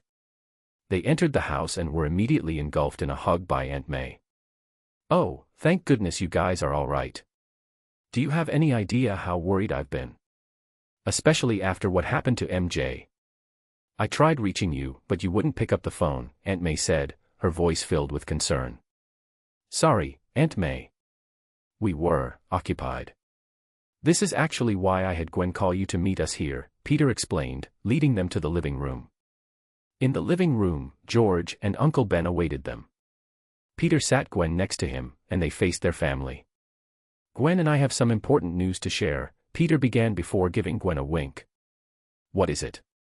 "This better be important. I left the office in the middle of a meeting for this," George said, eyeing them with a raised brow. "Well, it's a heavy topic that will affect all of us," Peter said solemnly. Nervously, Gwen blurted out, "We've been really careful, I swear." Peter fought to maintain his composure. "We've kept this secret for a month, and it's been eating us alive. We knew you'd scold us and be disappointed, which is why it took so long to tell you. We considered keeping it hidden, but we couldn't. So, instead of you finding out on your own, we decided to tell you first." Uncle Ben and George looked horrified, while Aunt May's hand covered her mouth, tears welling in her eyes. Gwen and Peter exchanged a glance before nodding. "You're pregnant." Aunt May, Uncle Ben, and George exclaimed simultaneously, with Aunt May being the loudest. "We're Spider-Man and Ghost Spider," they said at the same time as they all shouted out. A heavy silence settled in the room as they grappled with the revelation and the misunderstanding. Here's the revised version. The silence was abruptly shattered by Peter, who erupted into laughter, doubling over with tears streaming down his face. Aunt May, Uncle Ben, and George Stacy looked unamused. Aunt May turned to Gwen and asked, "So, are you pregnant or not?" Gwen shook her head, eliciting a collective sigh of relief from the group, though Aunt May's disappointment was evident, though she'd never admit it. George sighed heavily before standing up. "I'm extremely busy at the moment, I don't have time for your childish games. Gwen, I'm very disappointed in you. It's no laughing matter to claim to be the most wanted vigilante in New York. If you had said that to the wrong person, it could have gotten you into serious trouble." Peter's laughter ceased, and he exchanged a glance with Gwen. They both leaped from their seats, landing on the ceiling, leaving everyone speechless, even George. Peter looked down awkwardly. "Sorry about that. I thought if I gave you fake terrible news first, then revealed our actual news, which isn't as bad, you'd have a better reaction. Like, well, at least she's not pregnant. So, once again, Gwen and I are Ghost Spider and Spider-Man. We're sorry for keeping it hidden from you." It took a few moments for them to process the information, resulting in an awkward silence as they all stared up at Peter and Gwen with mouths agape. George took a few steps back and sat down next to Uncle Ben. "What?" they all collectively shouted, prompting Peter and Gwen to jump back down into their seats. "How did it even begin?" Uncle Ben was the first to ask, unable to contain his curiosity. "You remember when you told me to take a leap of faith, and then I showed you a permission slip for a field trip?" Peter asked, and Uncle Ben nodded, recalling their interaction. Well, during that trip, Gwen and I were bitten by spiders, which gave us our superpowers, Peter explained, holding out his hands as sparks flew from them. I gained an electricity-type power from the bite. Gwen extended her hands, and a white mist began to emanate from them. Mine was related to ice. Why did you guys decide to do something so dangerous? Aunt May couldn't help but shout, looking at them with concern. Peter glanced at Uncle Ben. For me, it was because of you, Uncle Ben. Aunt May turned to Uncle Ben, glaring. Have you been filling that boy's head with crazy ideas? She demanded. Peter continued, it was because of your philosophy, with great power comes great responsibility. That always stuck with me, so now that I have more power, I also have a greater responsibility to use it for good. Uncle Ben smiled proudly, while Aunt May glared accusingly. Meanwhile, Gwen looked at George and smiled. For me, it was because of you, Dad. George looked shocked and pointed at himself before scoffing, I did no such thing. In fact, I'm pretty sure I would have adamantly denied the thought of being vigilantes, which you should know I wouldn't allow. Gwen shook her head. That's not what I meant. I meant I look up to you. You always get up every day without fail and go out to help people. You dress and carry a badge to show people they can count on you whenever they're in need. I always looked up to you for it, which is why when I was bitten, I decided to be exactly like you, dress up and show my symbol to the world to tell them I'll be there to help. George covered his mouth with his fist before looking away, holding back his emotions. After regaining control, he turned toward her and sighed. If you wanted to be like me, then you should have gone to school, gotten good grades, gone to a police academy, before receiving your very own badge, he said in a reprimanding tone. I could have you both arrested for your actions, you know. What you're doing is against the law, and as a police officer, I have every right to arrest both of you, George said, his voice stern. Then he sighed, stood up, and pulled Gwen into a hug. But right now, I'm here as a father, and as a father, I'm both extremely worried and proud of what you've done and what might happen to you. Quit, Aunt May said sternly, surprising everyone in the room. What? Both Peter and Gwen asked in astonishment. You heard me. I said quit. I will not have you running around putting your lives in danger just because you want to play heroes. Forgive me for using your name in vain, Lord, but for Christ's sake, you're only 15 years old. Do you expect me to be okay with letting you go out there like nothing? So like I said, I expect you to quit, she said with no expression on her face. Chapter 83. Third Person's POV. Peter took a deep breath to prepare himself for the conversation he was about to have with his aunt. He looked up into her eyes while instantly replying, no. Excuse me, she asked with a tone of authority. Hearing her tone, Uncle Ben and George Stacy chose to remain quiet, knowing they would be the ones to get scolded if they said anything. So all they could do was silently support Peter. This isn't a matter of discussion, young man. I wasn't asking, I was telling you, Aunt May stated with her arms crossed. But Peter didn't back down. This is a matter of discussion, Aunt May. I love you, but this is where I'm willing to put my foot down and argue with you about it. I'm not quitting on being Spider-Man, no matter what you do or say. And I say you will quit. I will not stay up all night wondering if you're going to come back alive or dead. Must I reiterate that you are still 15 years old? Is it so much to ask that you spend it like a normal teenager, going to school, making friends, hell, even going to parties? A boy your age shouldn't be worried about going out at night and saving people. Age isn't what's important here. Peter said, raising his voice. Age isn't a prerequisite to helping people in need. I can still go out and live a normal teenage life like you want. I can't in good conscience just stay still while knowing I could be going out there and saving lives. And I keep telling you that that isn't something you should be worrying about. Damn it. That's the reason why there are officers like George over here, that's their job, not yours, she said, raising her voice to Peter's level. That may be true, but there are some things I can do because of my powers that he and no matter how many officers there are, simply can't. Why can't you just understand that? A look of rage overcame Aunt May's face as she reached over and grabbed him by his collar before shaking and yelling at him with tears in her eyes. And why can't you understand that I'm worried about you, Peter? You are like a son to me. I may not be your biological mother, but I'll damn well say I raised you like one. I don't want to worry. I don't want to spend every waking day and night wondering and worrying if you're hurt out there, if you're suffering. I don't care about the lives of strangers, your life matters more to me than a million others. Tears started streaming down Peter's face as he looked at Aunt May's tear-stained face. It's exactly like you said, you raised me. I'm like this because you raised me.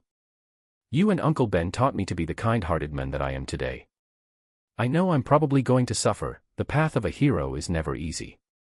I didn't start doing this because I thought that, I didn't delude myself into thinking I was the exception. Like you and Uncle used to say, when the going gets tough, the tough get going. So no matter how much I suffer, I want to help people, save them, protect them, all because that's how you raised me to be. So why, damn it, why can't you just be happy and be proud of me? Gwen quietly held her mouth as she started shedding tears as well. Uncle Ben, seeing how the situation was dissolving, sighed as he stood up and started to separate them. That's enough, you two. Yelling and screaming at each other isn't going to solve anything, he said as he took Aunt May's hands away from Peter and brought her close to a hug.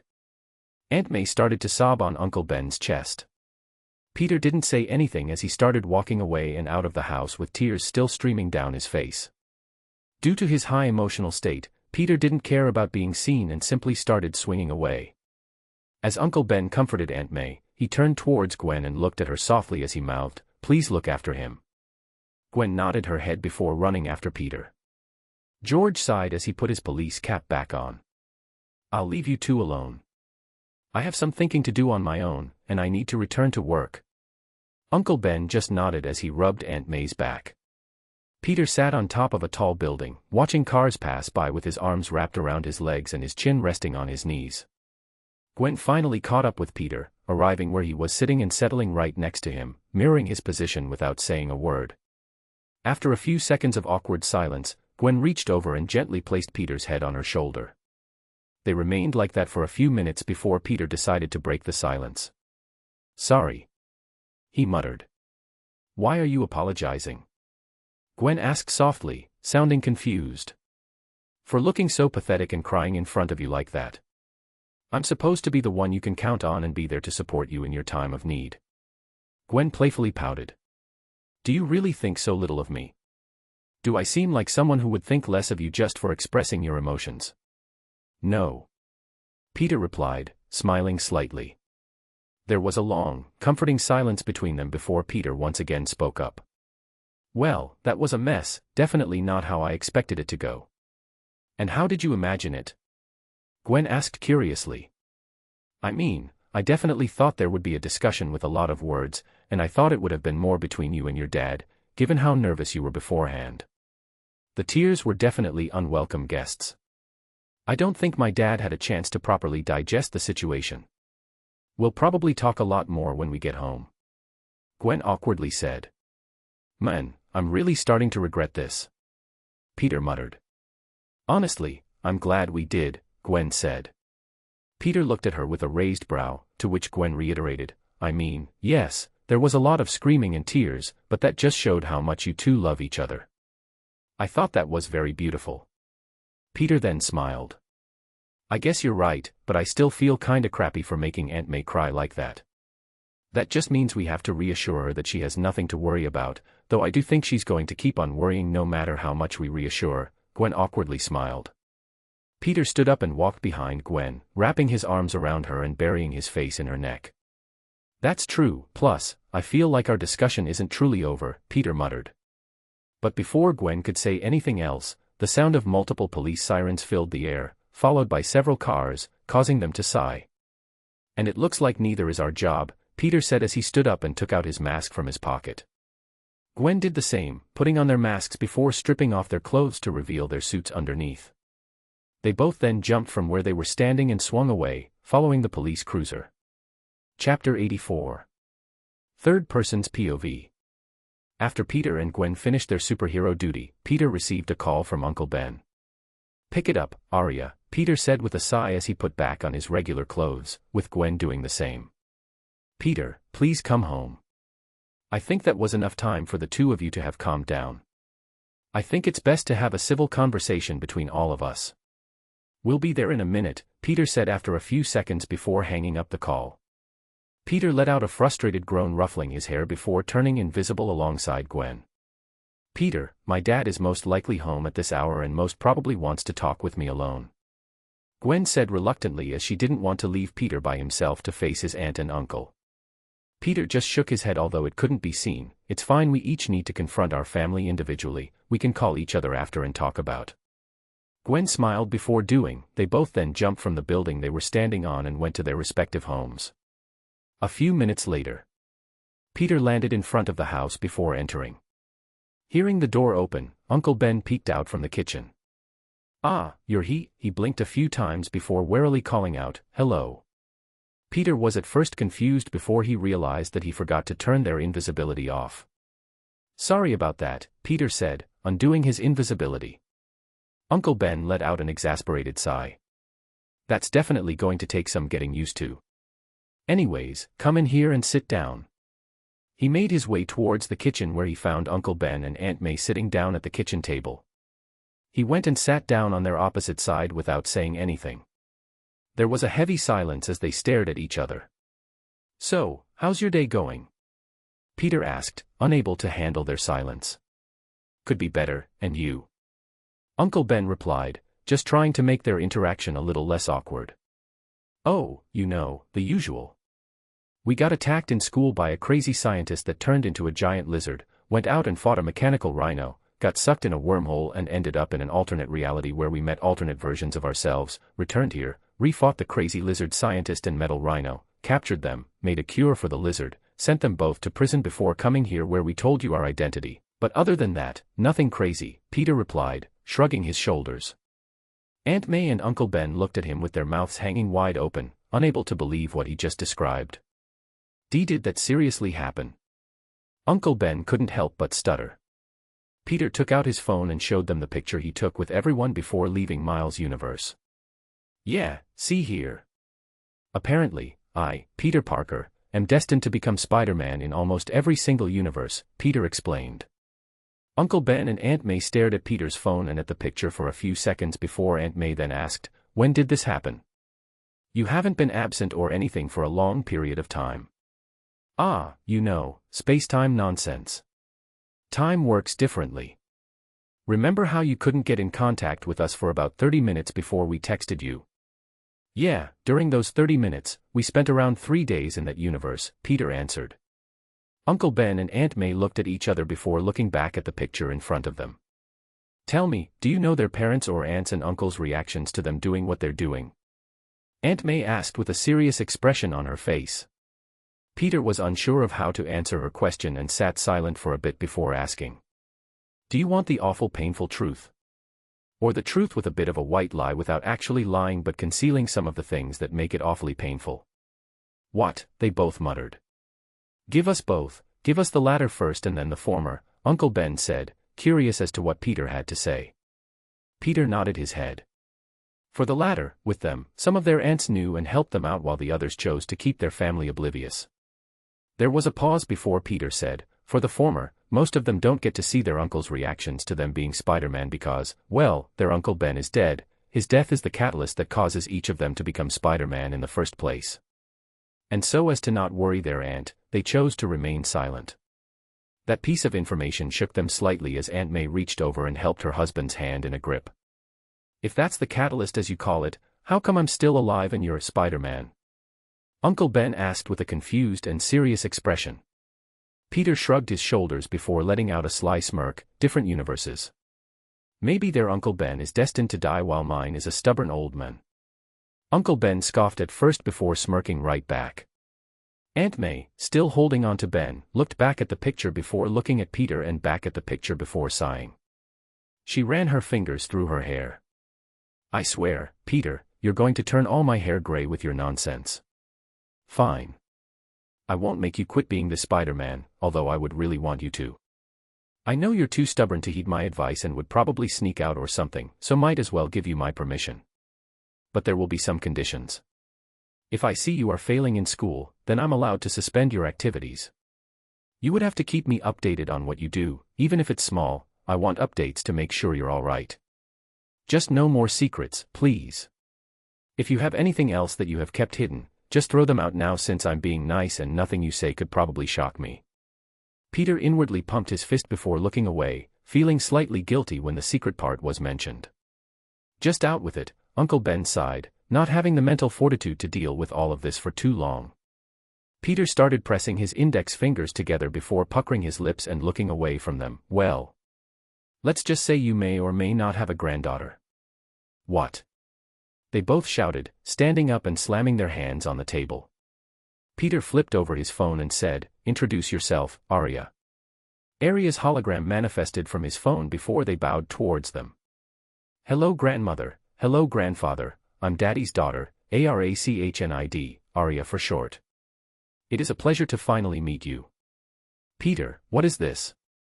Uncle Ben asked, pointing at Arya. Arya then started pouting at them. "I already introduced myself, I'm not in it. I said my name was Arya. That isn't a recording or something you made like an edited video or something?"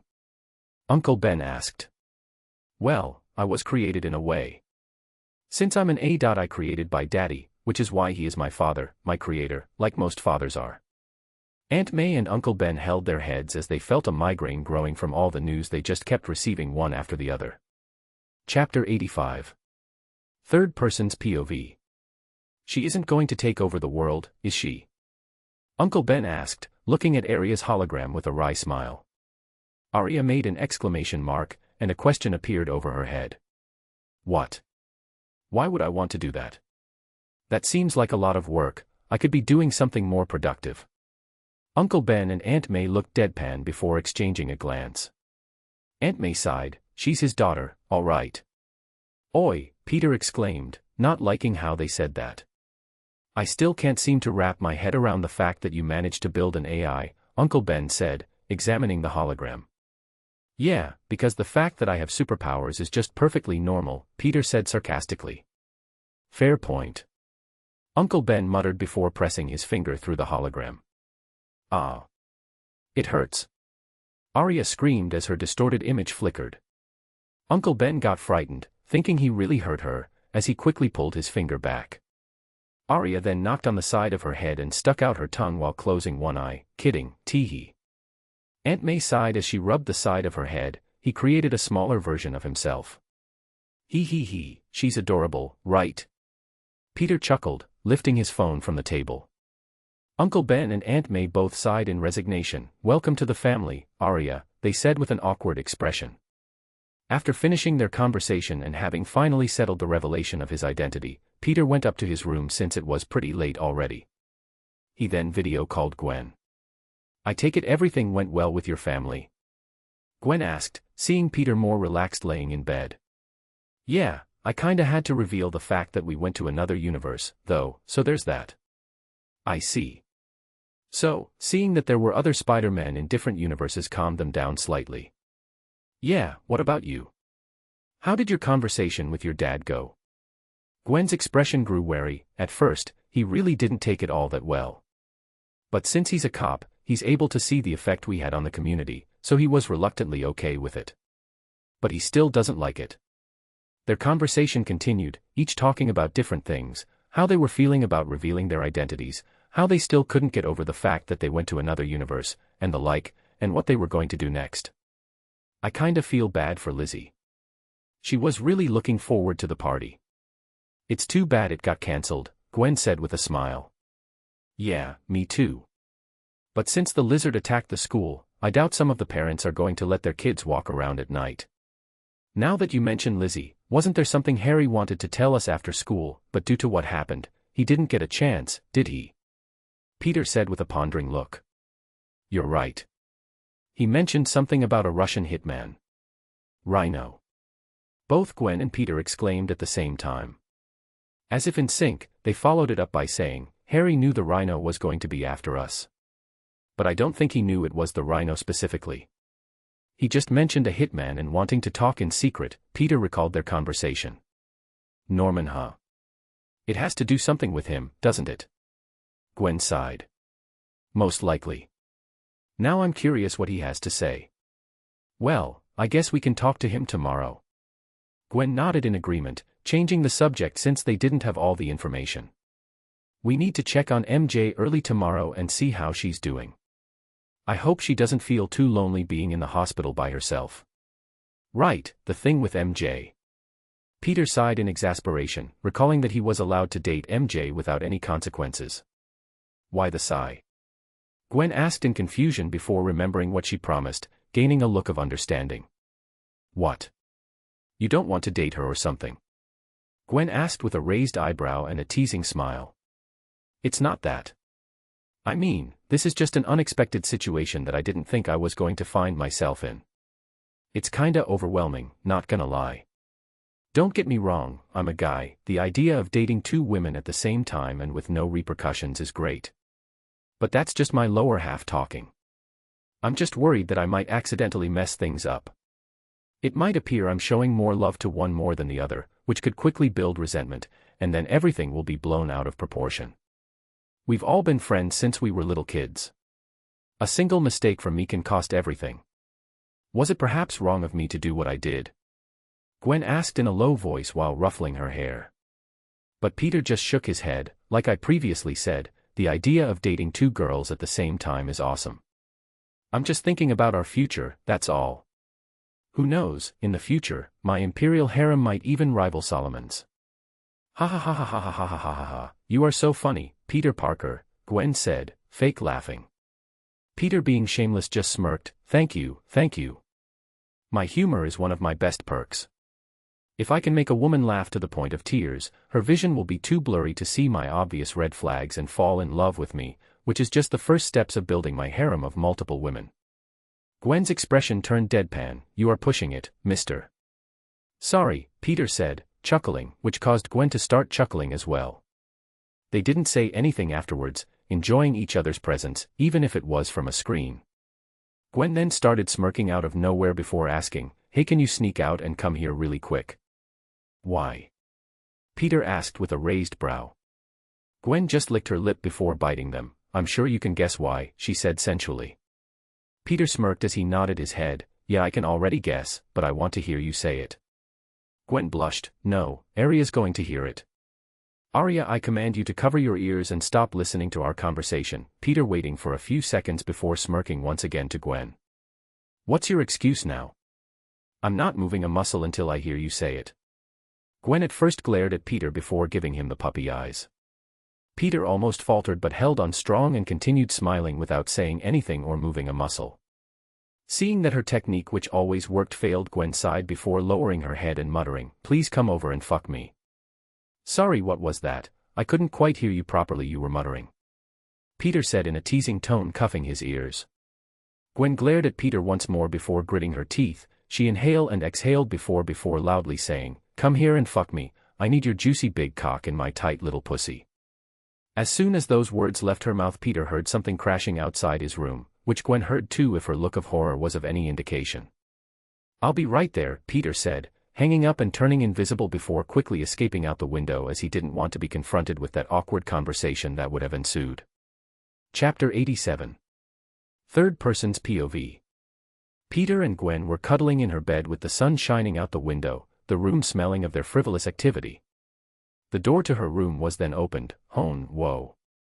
As soon as George opened her bedroom door, all that smell hit him like a tidal wave. He stood frozen both by the sudden smell and by what he was seeing. Both Peter and Gwen were clearly naked, with Gwen lying on top of Peter's body with their arms wrapped around each other. Peter, hearing something, slowly woke up from his slumber and froze as he saw George standing there with a shocked and horrified expression, unmoving. They both maintain eye contact while Peter slowly tries to sit up. It's not what it looks like, Peter tries to carefully say with his hands slightly up, motioning him to calm down. Gwen woke up by his moments, looked up towards Peter still groggy while still hugging him. She went up and kissed Peter on the lips. Last night was fantastic, Peter, we should do it more often, she muttered, but loud enough that even George was able to hear it before snuggling closer on his chest. Gwen, baby, I love you, but please don't fall asleep, I can see your father reaching for his gun. Gwen was confused before opening her eyes. She looked at Peter looking ahead of them with an awkward expression. She turned to look where Peter was looking. As she did, her eyes widened. She practically jumped out from the bed with her arms out. Dad. It's not what it looks like, she said before rushing over to close the door. George saw come running down both of Gwen's thighs and his eyes almost rolled to the back of his head as he started feeling lightheaded. Gwen shut the door quickly, She positioned her back towards the door and looked at Peter with a horrified expression before covering her face with her hands. It just keeps getting worse. Gwen groans while Peter just watches with an awkward expression, not knowing what to do. George tried to control his breathing. His expression started turning enraged, his knuckles practically turning white due to the force of which his fist was clenched. George stood by the door not knowing what to do or say.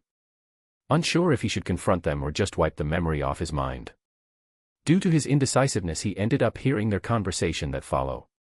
"Please leave Peter before my dad decides to bust down the door and kill you," Gwen said with urgency in her tone. "After our night together you're just going to throw me out?" Peter said in a clearly fake girly voice. "Peter!" Gwen exclaimed, embarrassed. "Is that all I am to you? A quick booty call for a good fuck before throwing me out after using me?" Peter continued to tease using a high-pitched girly voice as he kept getting dressed. "Peter, I swear to God." Veins started protruding out of George's forehead and neck as he gritted his teeth as he heard Peter start to fake cry. "Boo-hoo, boo-hoo-hoo.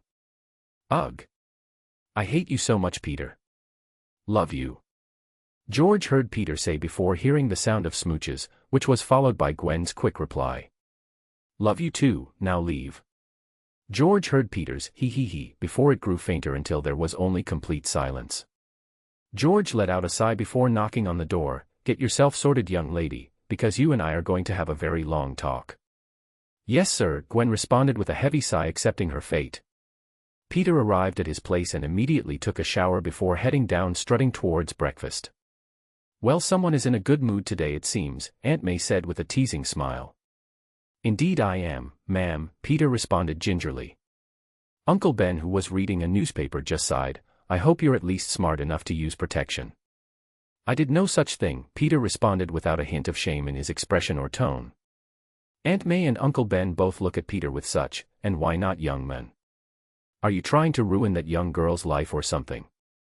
Aunt May exclaimed, ready to smack Peter with her spatula. Peter rolled his head. "Relax, she was on the pill.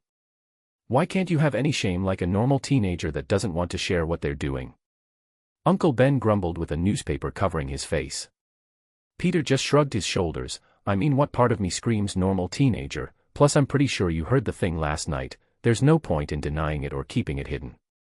"All right, that's enough talk about this topic at the table. Eat your breakfast. We have to pick up Gwen to go and visit MJ at the hospital," Aunt May said sternly as she put a plate of pancakes and a side of scrambled eggs and bacon in front of Peter.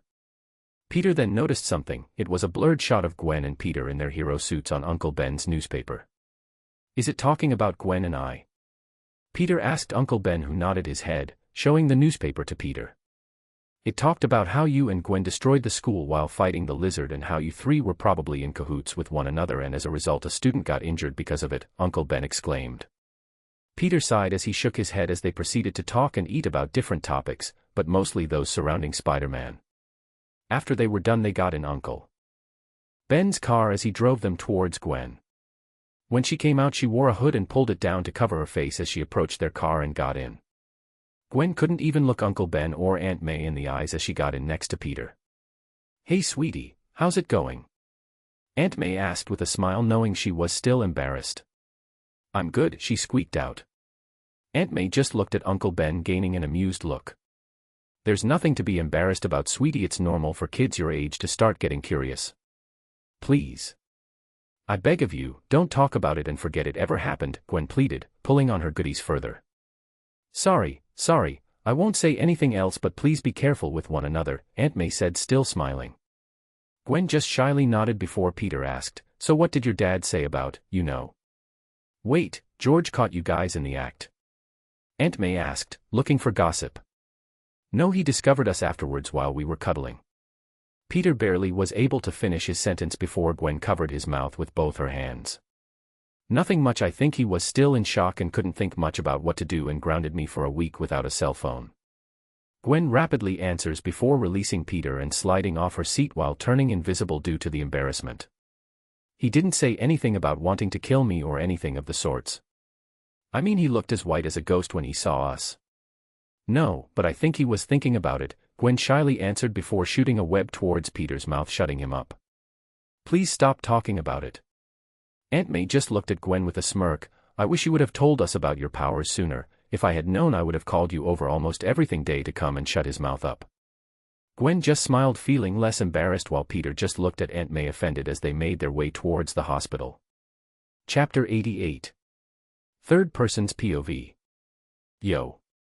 Peter said, poking his head inside MJ's hospital room. MJ, who was sitting upright, looked towards Peter and smiled as he entered, followed by Gwen, Aunt May, and Uncle Ben. Peter handed her a bouquet of flowers. We got you these along the way, my lady, he said, taking her hand and giving it an old-style kiss. Gwen smiled at his actions and shook her head, while MJ started chuckling. Aunt May practically pushed Peter out and gave MJ a hug. How are you feeling, sweet? Do you know how long you have to stay here? You're not permanently injured, right? Did you have anything to eat? Is the hospital food any good? I'm feeling so much love from you, Aunt May, it's insane, Peter said sarcastically, rolling his eyes. Oh, shush you, can't you see we're talking here, Aunt May retorted. MJ smiled at Aunt May's concerns and started answering her questions. I'm good.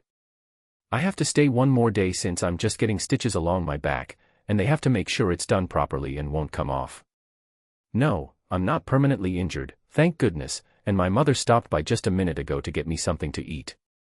Aunt May let out a sigh of relief, while Gwen went and sat on the bed by MJ's feet. They all talked amongst each other, asking her about her well-being and other topics for approximately an entire hour. Sorry, we have to leave so soon. We have to get to work in a minute, Aunt May said, giving MJ another hug. It's all right, thanks for visiting, MJ said, hugging Uncle Ben as well. What are you guys going to do? Aunt May asked Gwen and Peter.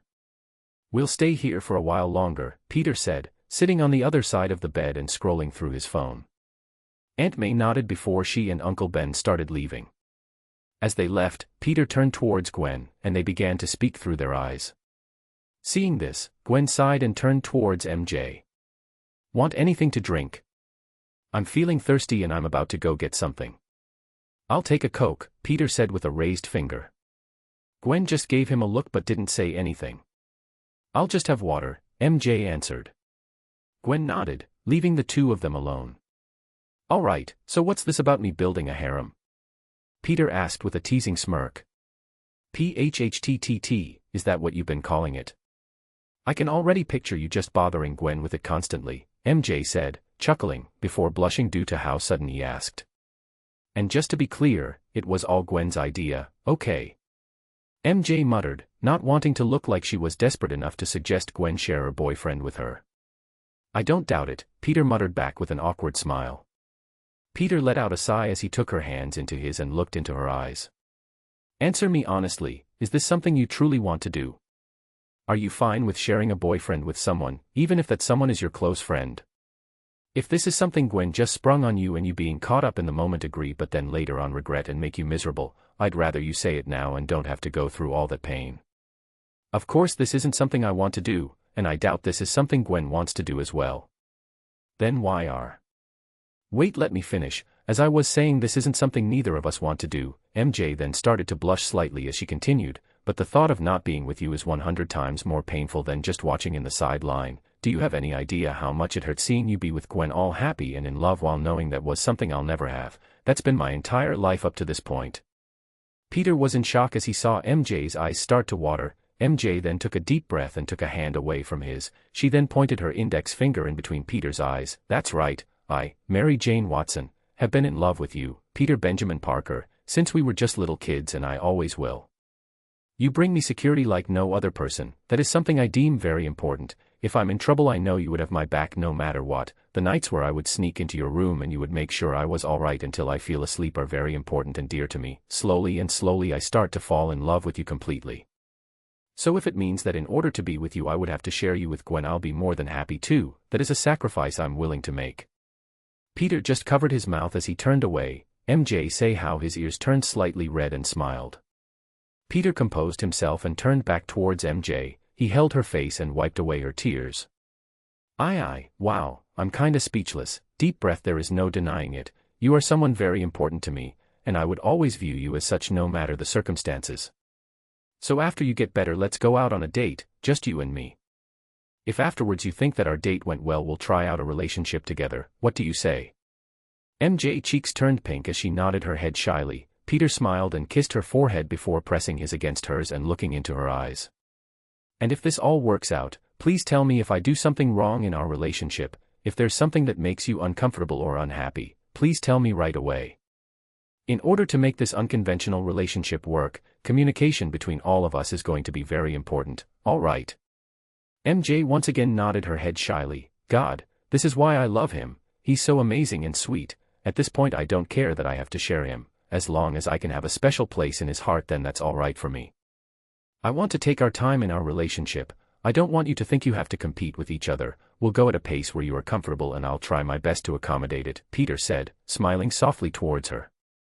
Seeing his smile and the way he was looking at her, MJ couldn't take it anymore. She took a hold of his face and kissed his lips. At first it started a bit chaste before it started to become more passionate.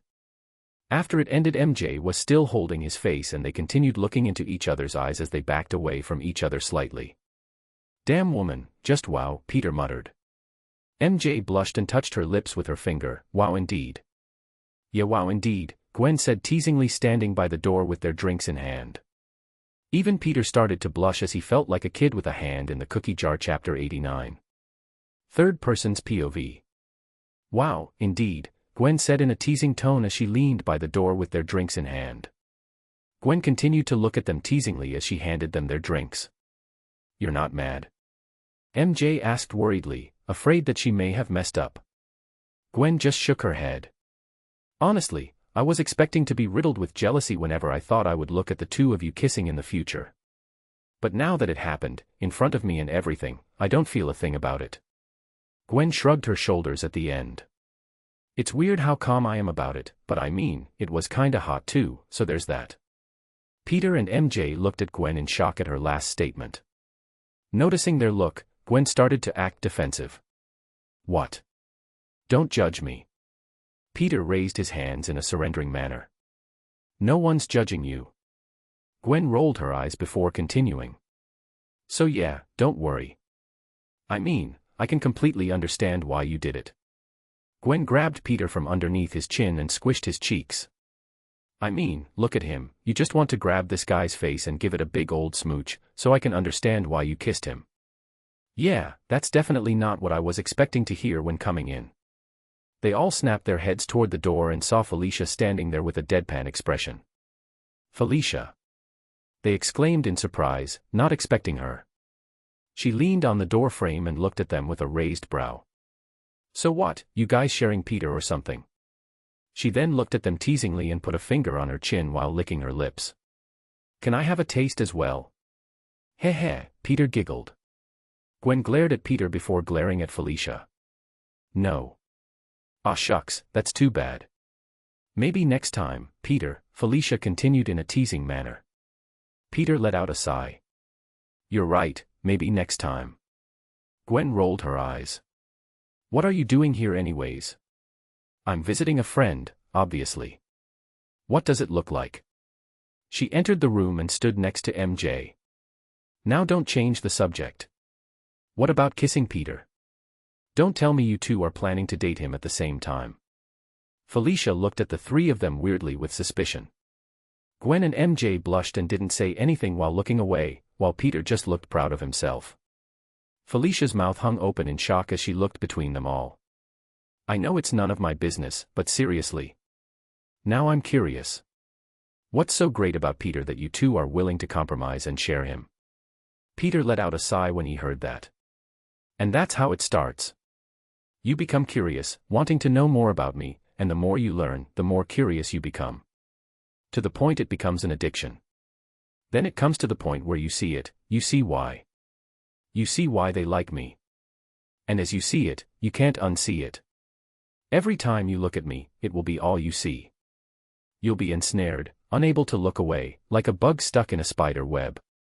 No matter how much you try to break away, you'll be unable to. And before you know it, you've fallen completely in love, to the point of no escape. There was a long silence as Gwen, MJ, and Felicia looked at Peter in utter shock. PHTTTT, Felicia covered her mouth as she laughed. Ha ha ha ha, seriously, Parker, where do you get such confidence from? I can't deny that I find such confidence in a man to be attractive. You just keep making me more curious. Peter smirked, then made a hidden quip that only he would understand. Careful there, sugar, curiosity kills the cat, don't you know, he finished with a wink. Luckily for me, cats have 9 lives, Felicia retorted right away. Smack. Youch. Owie, Peter said, rubbing the back of his head. I'm right, Gwen stopped herself and looked at MJ before starting over. We're right here.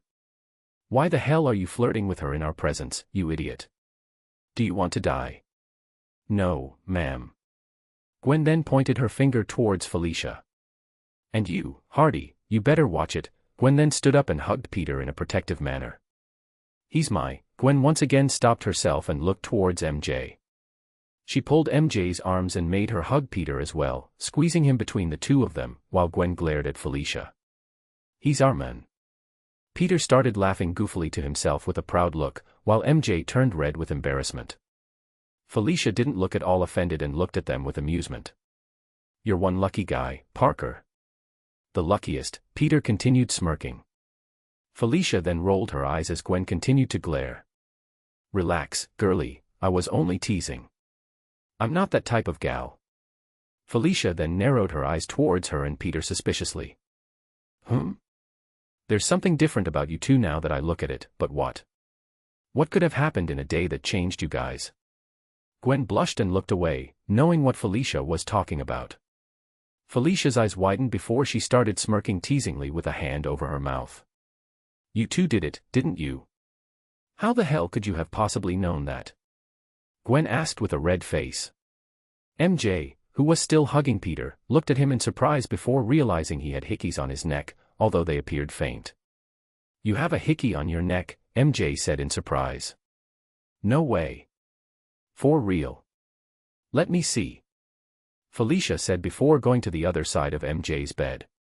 Felicia pushed Peter's head to the side without care, exposing his neck. Damn you, vampire, there's more than one. Just how hungry were you? Gwen buried her face in her hand. Please shut up, how could you possibly have known? Girl, you were always tense, I mean so was Peter, but more so you, and in just one day, you're both practically glowing, more so after the traumatic event that happened. Wait, was it because I was teasing you yesterday about being virgins? You guys sure are quick. Peter was still looking as proud as ever. So tell me, how does it feel? Did it hurt? She asked Gwen with curiosity. They all slowly turned to look at her, and they all asked, you don't know. Felicia looked offended. The hell's that supposed to mean? Gwen smiled awkwardly as she said, don't take this the wrong way, but with the way you act and all, I thought you'd have experience. Felicia then scoffed and flung her hair back. Bitch, please. It's not my fault I use sex appeal, this little flower remains untouched. Gwen then scoffed condescendingly before crossing her legs and clasping her hands over her knees.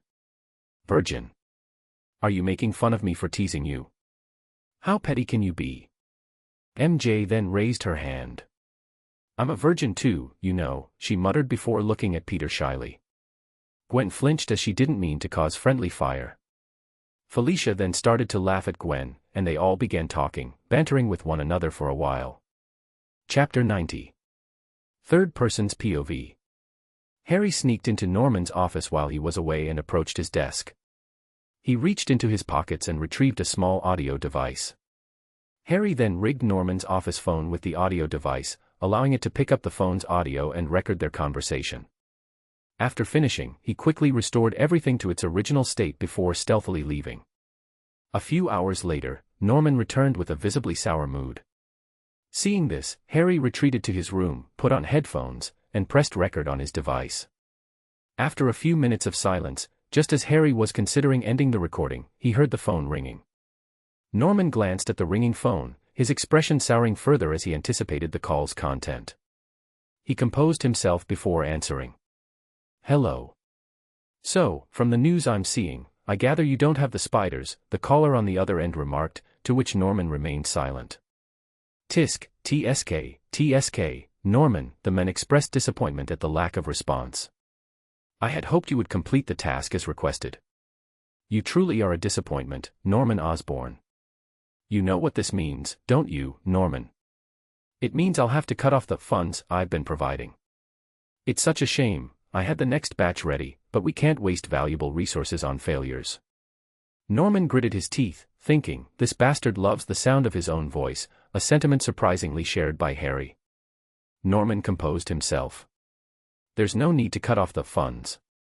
Despite not obtaining the spiders, we've acquired something better during our operation. Oh, really? And what might that be? The voice inquired.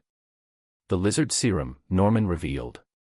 You're likely aware of the circulating internet video showcasing its abilities, regeneration, enhanced strength. I've secured the serum. Federal agents have confiscated Connor's office, but fortunately, I obtained the serum in time. Not to mention, based on its regenerative functions, there's a high possibility of it possessing a long life. I dare say this is definitely better than what any other spiders could provide. The men on the phone made a pondering noise. Well, would you look at that, Norman? You aren't completely useless. But you still failed to do as we asked. Here's what we'll do, you send over the serum, and I'll send over the batch. However, you won't be receiving any extras. Since you failed to follow instructions, this won't count as a contribution. It's merely to show that you still have your uses. As for the spiders, leave them be for a bit. If they're attacked again so soon, they'll become suspicious that someone is after them. Let's give them a false sense of security. Understood. Well, this sure was a productive chat, Norman, but I'm afraid we'll have to cut it short. I have things to do. Now, don't forget to send the serum, okay? Hail Hydra. Hail Hydra, Norman responded before the line disconnected. Harry stopped recording, removed his headphones, and lay in bed with his arms spread open, staring at the ceiling. Cough cough. I better call Pete. Harry reached for his phone and dialed Peter's number. After a few seconds, Harry heard the sound of occasional sizzling. Peter answered. What's up? What are you doing? Are you busy? Harry asked. I always have time for my Harry Boo-Boo Bear. What's up? You're so weird, I swear, Harry sighed. What? I can't be gay for the homies. Anyway, we just got back from visiting MJ, and I'm in my Batcave building something. What's going on? I'll meet you there in a few minutes, Harry informed Peter before hanging up. Peter took off his goggles and placed them on his head, looking towards his phone in confusion. That was weird. Well, he did say he had something to tell us yesterday. I'm sure he wants Gwen here as well. Arya, call Gwen for me, please. After a few seconds, Gwen answered, with the sound of a man groaning in pain in the background. What happened? She asked. Harry called, seemed important. Might be related to the rhino thing, Peter informed her. I'll be right there. Let me just finish taking this bastard down. Damn, what did he do? Peter asked with a raised brow. Stole this nice granny's purse on a motorbike, Gwen said before hanging up the call. Peter shook his head and put away the soldering iron. Might as well test it while I still can. Peter picked up a metal headband and put it on before looking at the tiny mechanical spider. The spider started walking towards Peter as he held out his hand towards it, making him smirk at his accomplishments. Peter then made the spider start jumping in place before making it jump side to side rapidly, as fast as his own thoughts would allow him. Hey Arya, if I give you control of these spiders or make you a similar body, how many do you think you can make with all the current materials we have? Calculating, approximately 1,896, Arya answered seriously. Peter nodded. All right, I'll give you full control of these spiders. I want you to use them for constructing more. Constructing different objects shouldn't be an issue now, you'll be like the central core of their hive mind.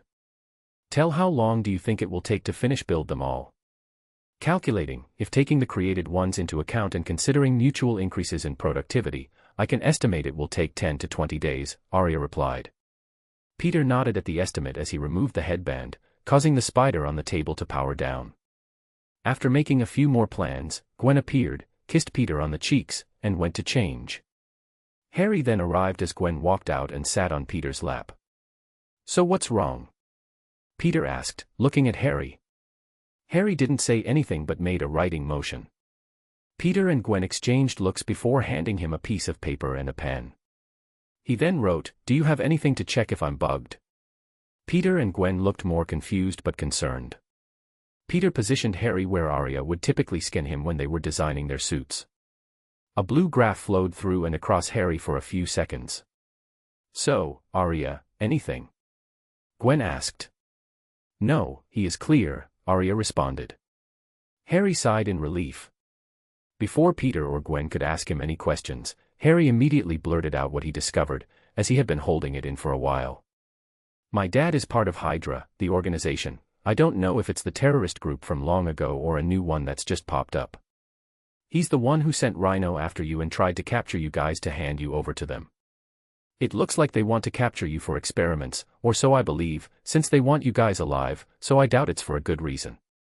The guy my dad was on the phone with kept mentioning funds, but he was putting emphasis on the word. Luckily, I decided to rig his office phone so I could eavesdrop. I brought it with me so you could listen to it if you guys didn't believe me or anything. I just don't know what I'm going to do. My dad is a terrorist. I'm freaking myself out now that I'm saying it out loud. Cough cough. Harry, take deep breaths and slow down," Peter said with concern before adopting a serious expression. "Now then, repeat what the fuck you just said," Peter said in shock, while Gwen had her mouth agape. Harry took a deep breath to calm himself down. "My dad is a part of Hydra." Peter nodded his head. "Yeah, that's what I thought I heard. Now then." "Wait." Both Peter and Gwen exclaimed in disbelief. Chapter 91. Third Person's POV. Peter and Gwen listened with serious expressions as Harry played back the audio he recorded. After it finished, Peter inwardly cursed, "It hasn't even been that long since I started being Spider-Man, and now I have to deal with Hydra. This isn't going to be pretty." "Well, we can already deduce something from this," Peter said before summoning a holographic keyboard.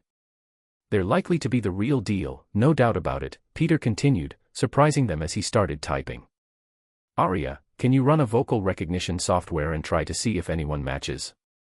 Start by looking for any public figures," Peter instructed as he typed. "How can you guess that?"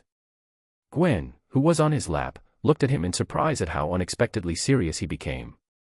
2 reasons. Firstly, Norman isn't a dumbass. One doesn't start a company from scratch and build it to the level it is now by making dumb decisions. His reputation is very important to him. He wouldn't have joined if it was fake, where they could easily be caught and he could be implicated. And secondly, can either of you recite their sayings if you remember them? Gwen and Harry looked at each other for a moment in shock, then both said it at the same time. "Cut off one head, and 2 more shall take its place." "So are you saying Captain America didn't manage to actually destroy Hydra during the war?" Harry asked in surprise. "I'm sure Captain America did some significant damage to their organization, but I don't think it was enough if they're still up and running. They might have been slowly rebuilding themselves back up in the shadows," Peter answered, looking at the large monitor as images appeared with a voice note underneath, next to a gray box with a question mark in the middle, with a voice note of the man speaking. After a few scans, the images received a red X mark across their picture before moving to the next one. "Arya, honey, I'm sorry for asking a lot from you today, but can you pull up footage from Oscorp of Norman going into Connor's office and taking the lizard serum recipe?"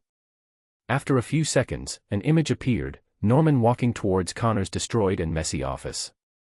"Why did you pull this up?" Harry asked in confusion. "If Hydra really is out there, which again I'm going to say that it is, then Norman is planning to supply them with the lizard serum. Who knows what they could do with it? They could create an army of lizards or something even more nefarious. Who knows who they have on their side? They could even upgrade it, making it much more deadly. So I'm trying to see if I have a way to recover it. If Norman has a physical copy of it, then I need to go there and recover it.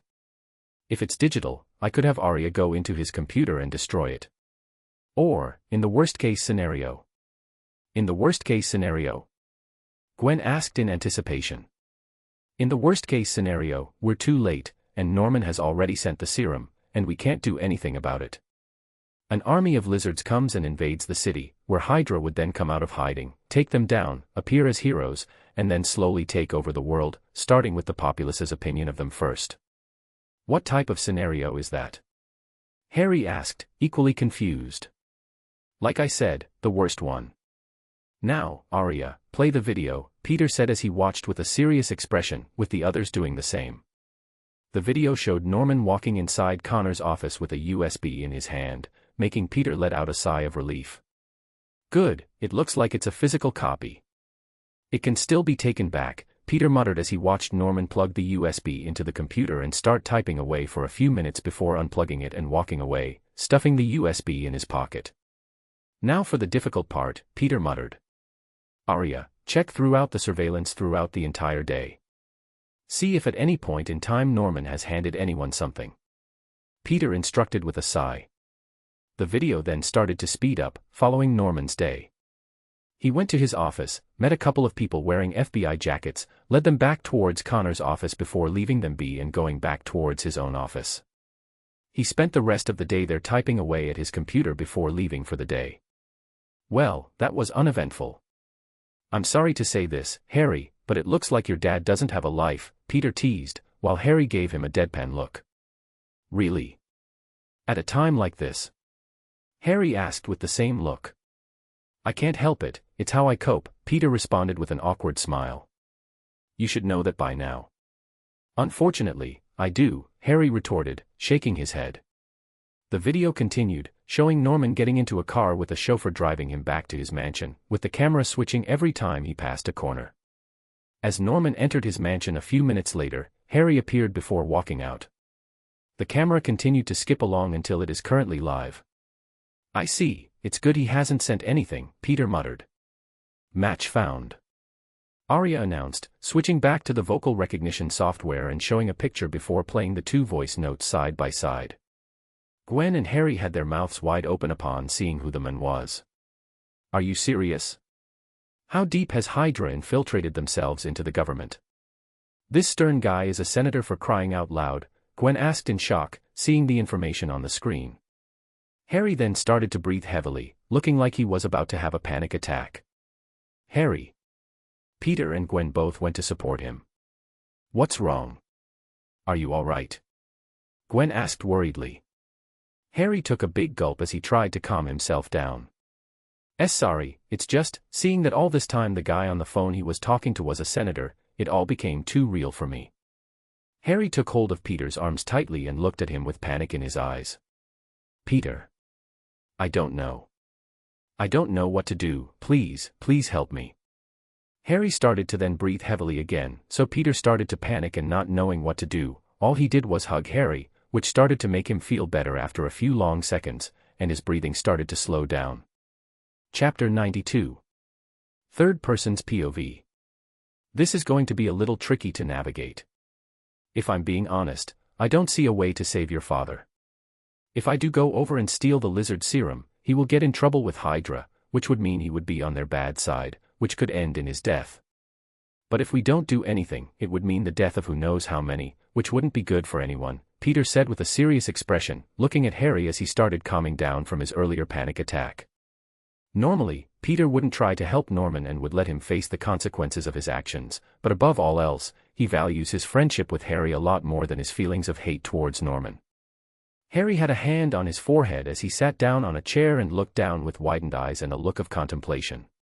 He bit down on his lip and pondered what to choose, the life of his cold, uncaring father, or the lives of strangers he doesn't know.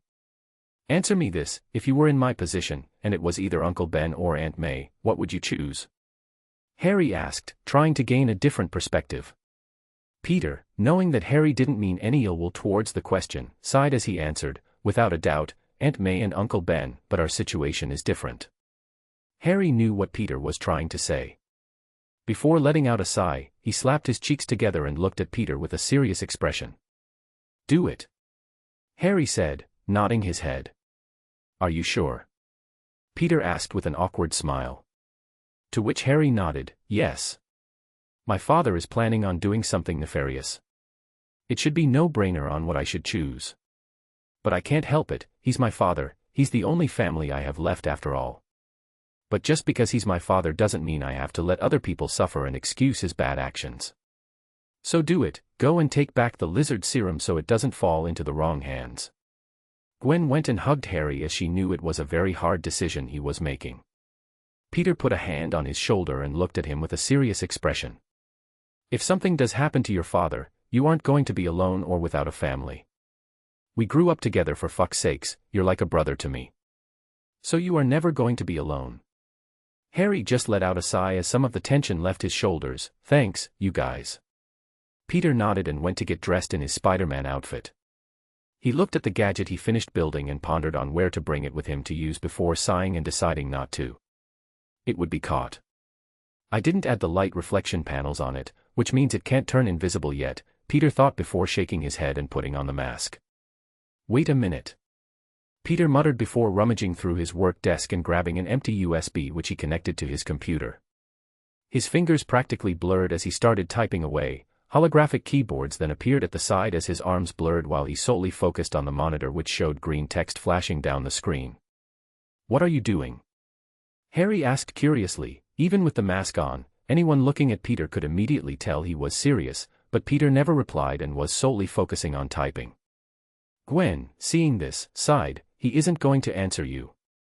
He is in what he likes to call the zone. It happens when he has an idea and he doesn't want to lose his thought process. When he's like this, Arya is the only one who knows what he's doing. So Arya, what is he doing? Gwen asked. Based on what he's typing and encrypting, he's creating an undetectable virus.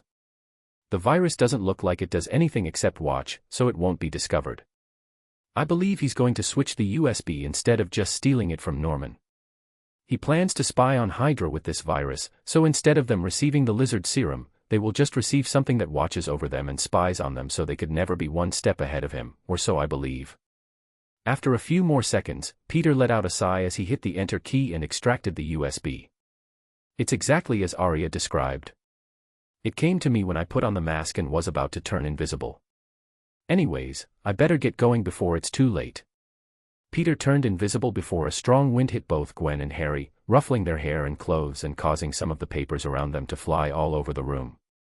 Peter! Gwen shouted in anger before grumbling and picking up the paper, with Harry helping.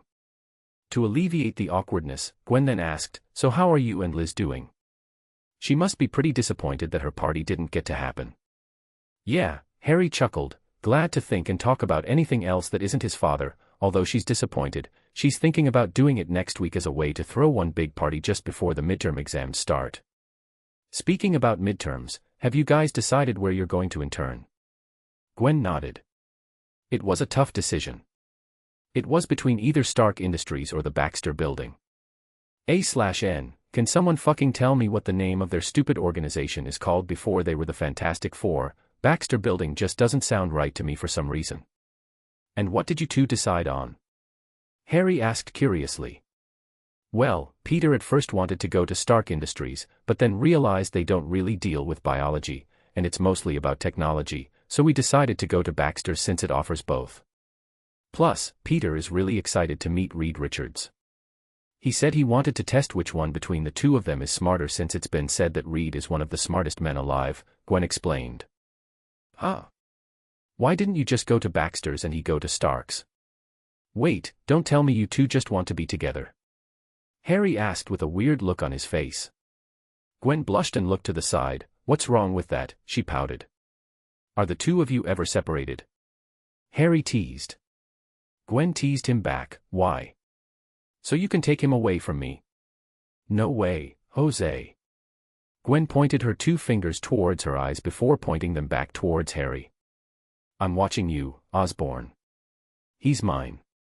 Harry shivered with a disgusted look. What the hell is wrong with you?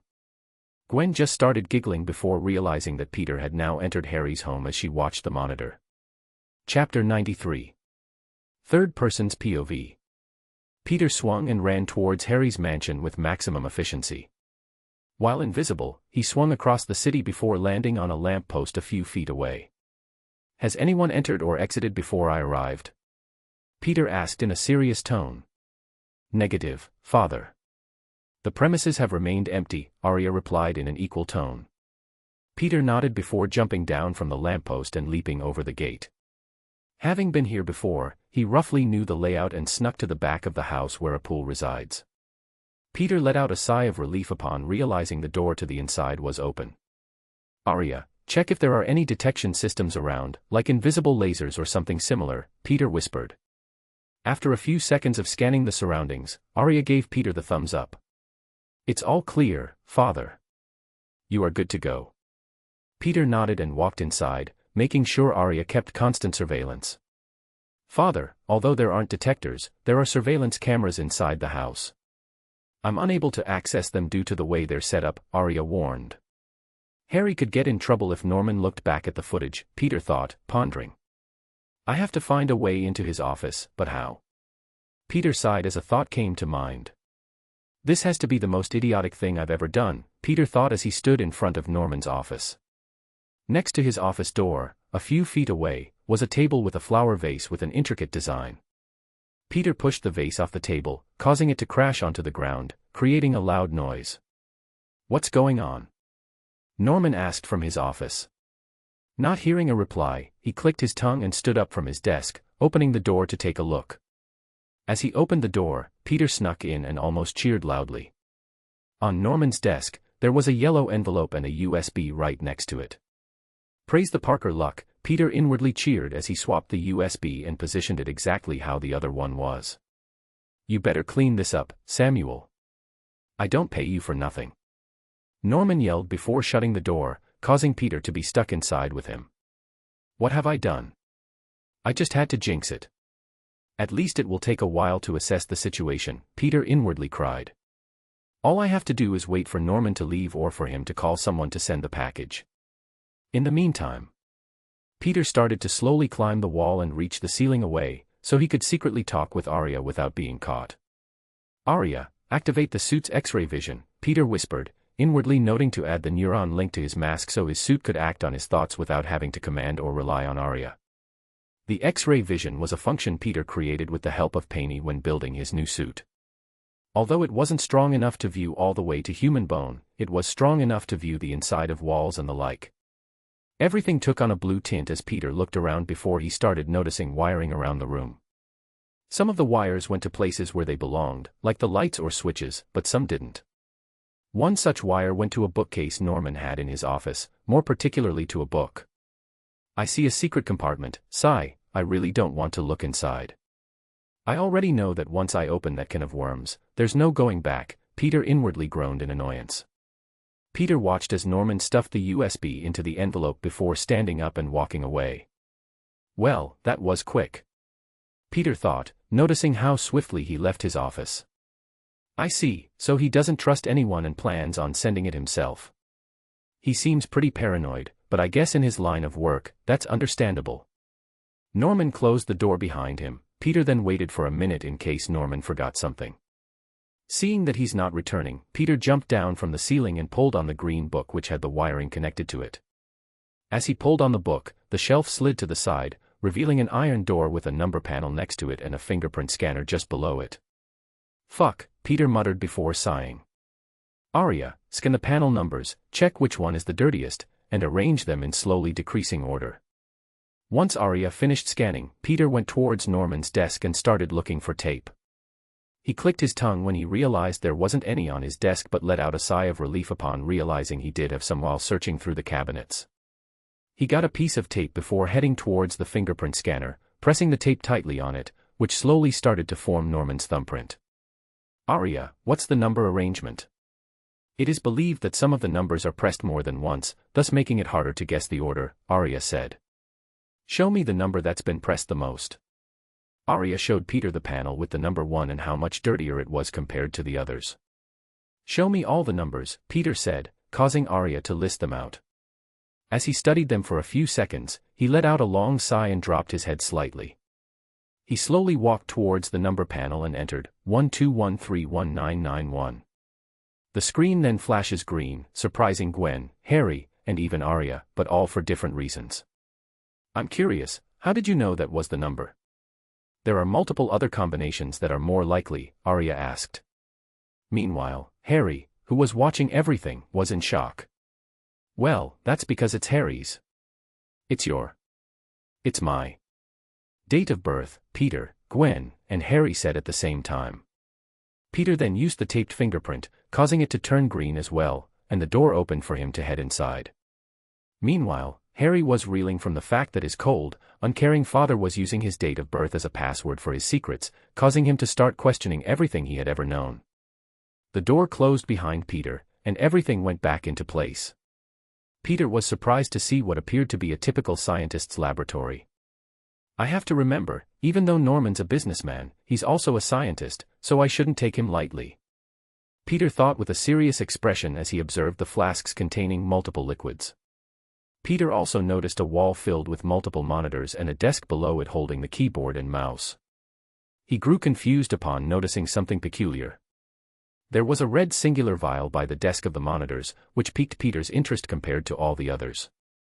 As Peter approached it and picked it up, he read the label out loud, Incomplete SSS. Gwen and Harry were confused until they heard Peter's shocked voice, Incomplete Super Soldier Serum, which caused their eyes to widen as they looked at the vial in astonishment. Chapter 94. Third Person's POV. Gwen and Harry appeared in Peter's peripherals as he held the red liquid vial in his hands. It's all starting to make sense now, Peter muttered, studying it in his hands. What is? Harry asked. Why your dad is willing to work for them. This must be the funds they were talking about. He must be getting a supply of these. I believe he's working on a way to impart the serum through the use of animals.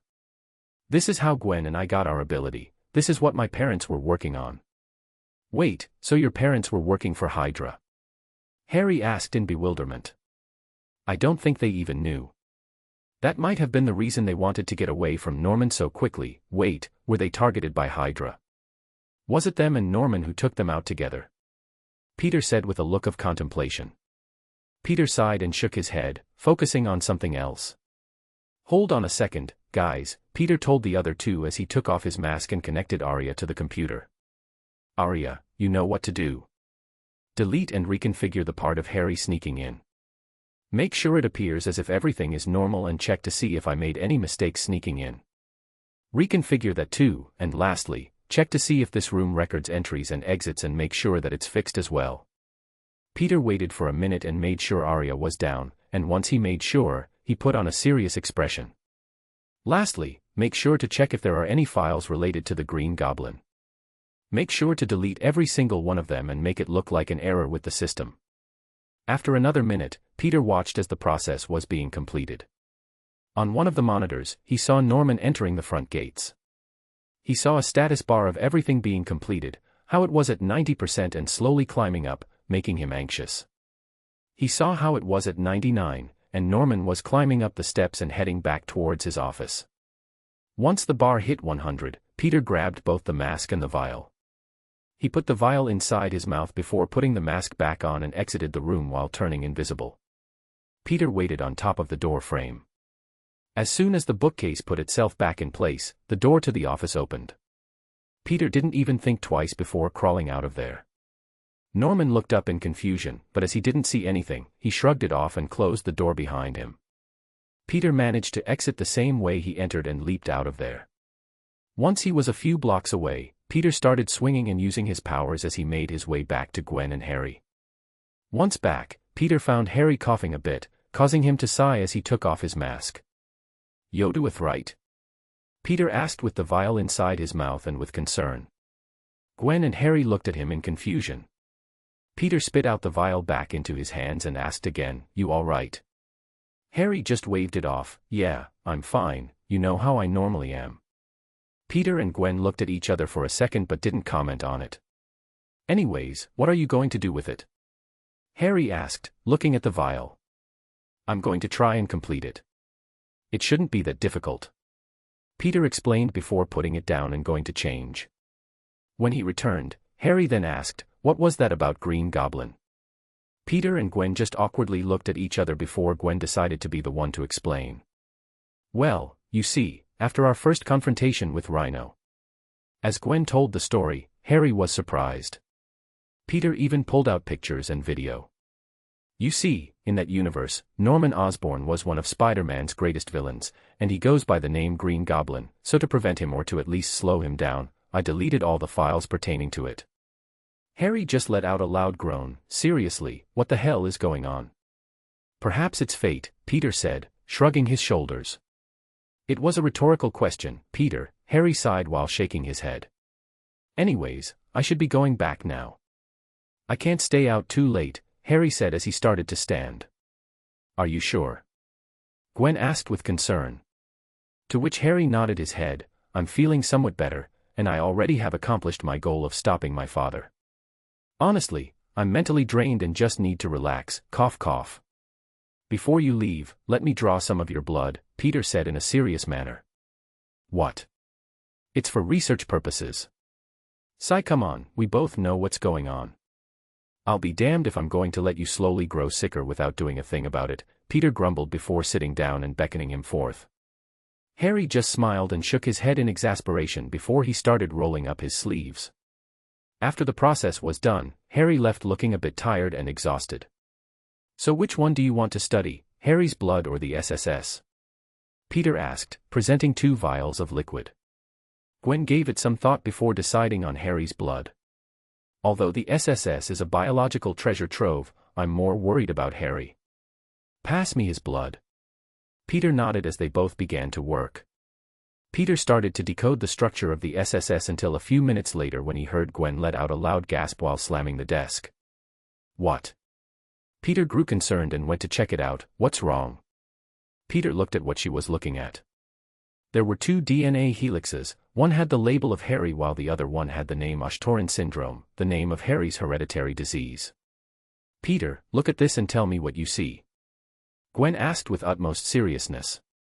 Peter saw how a line from the DNA was highlighted on both ends to show the specific line which gave Harry the disease.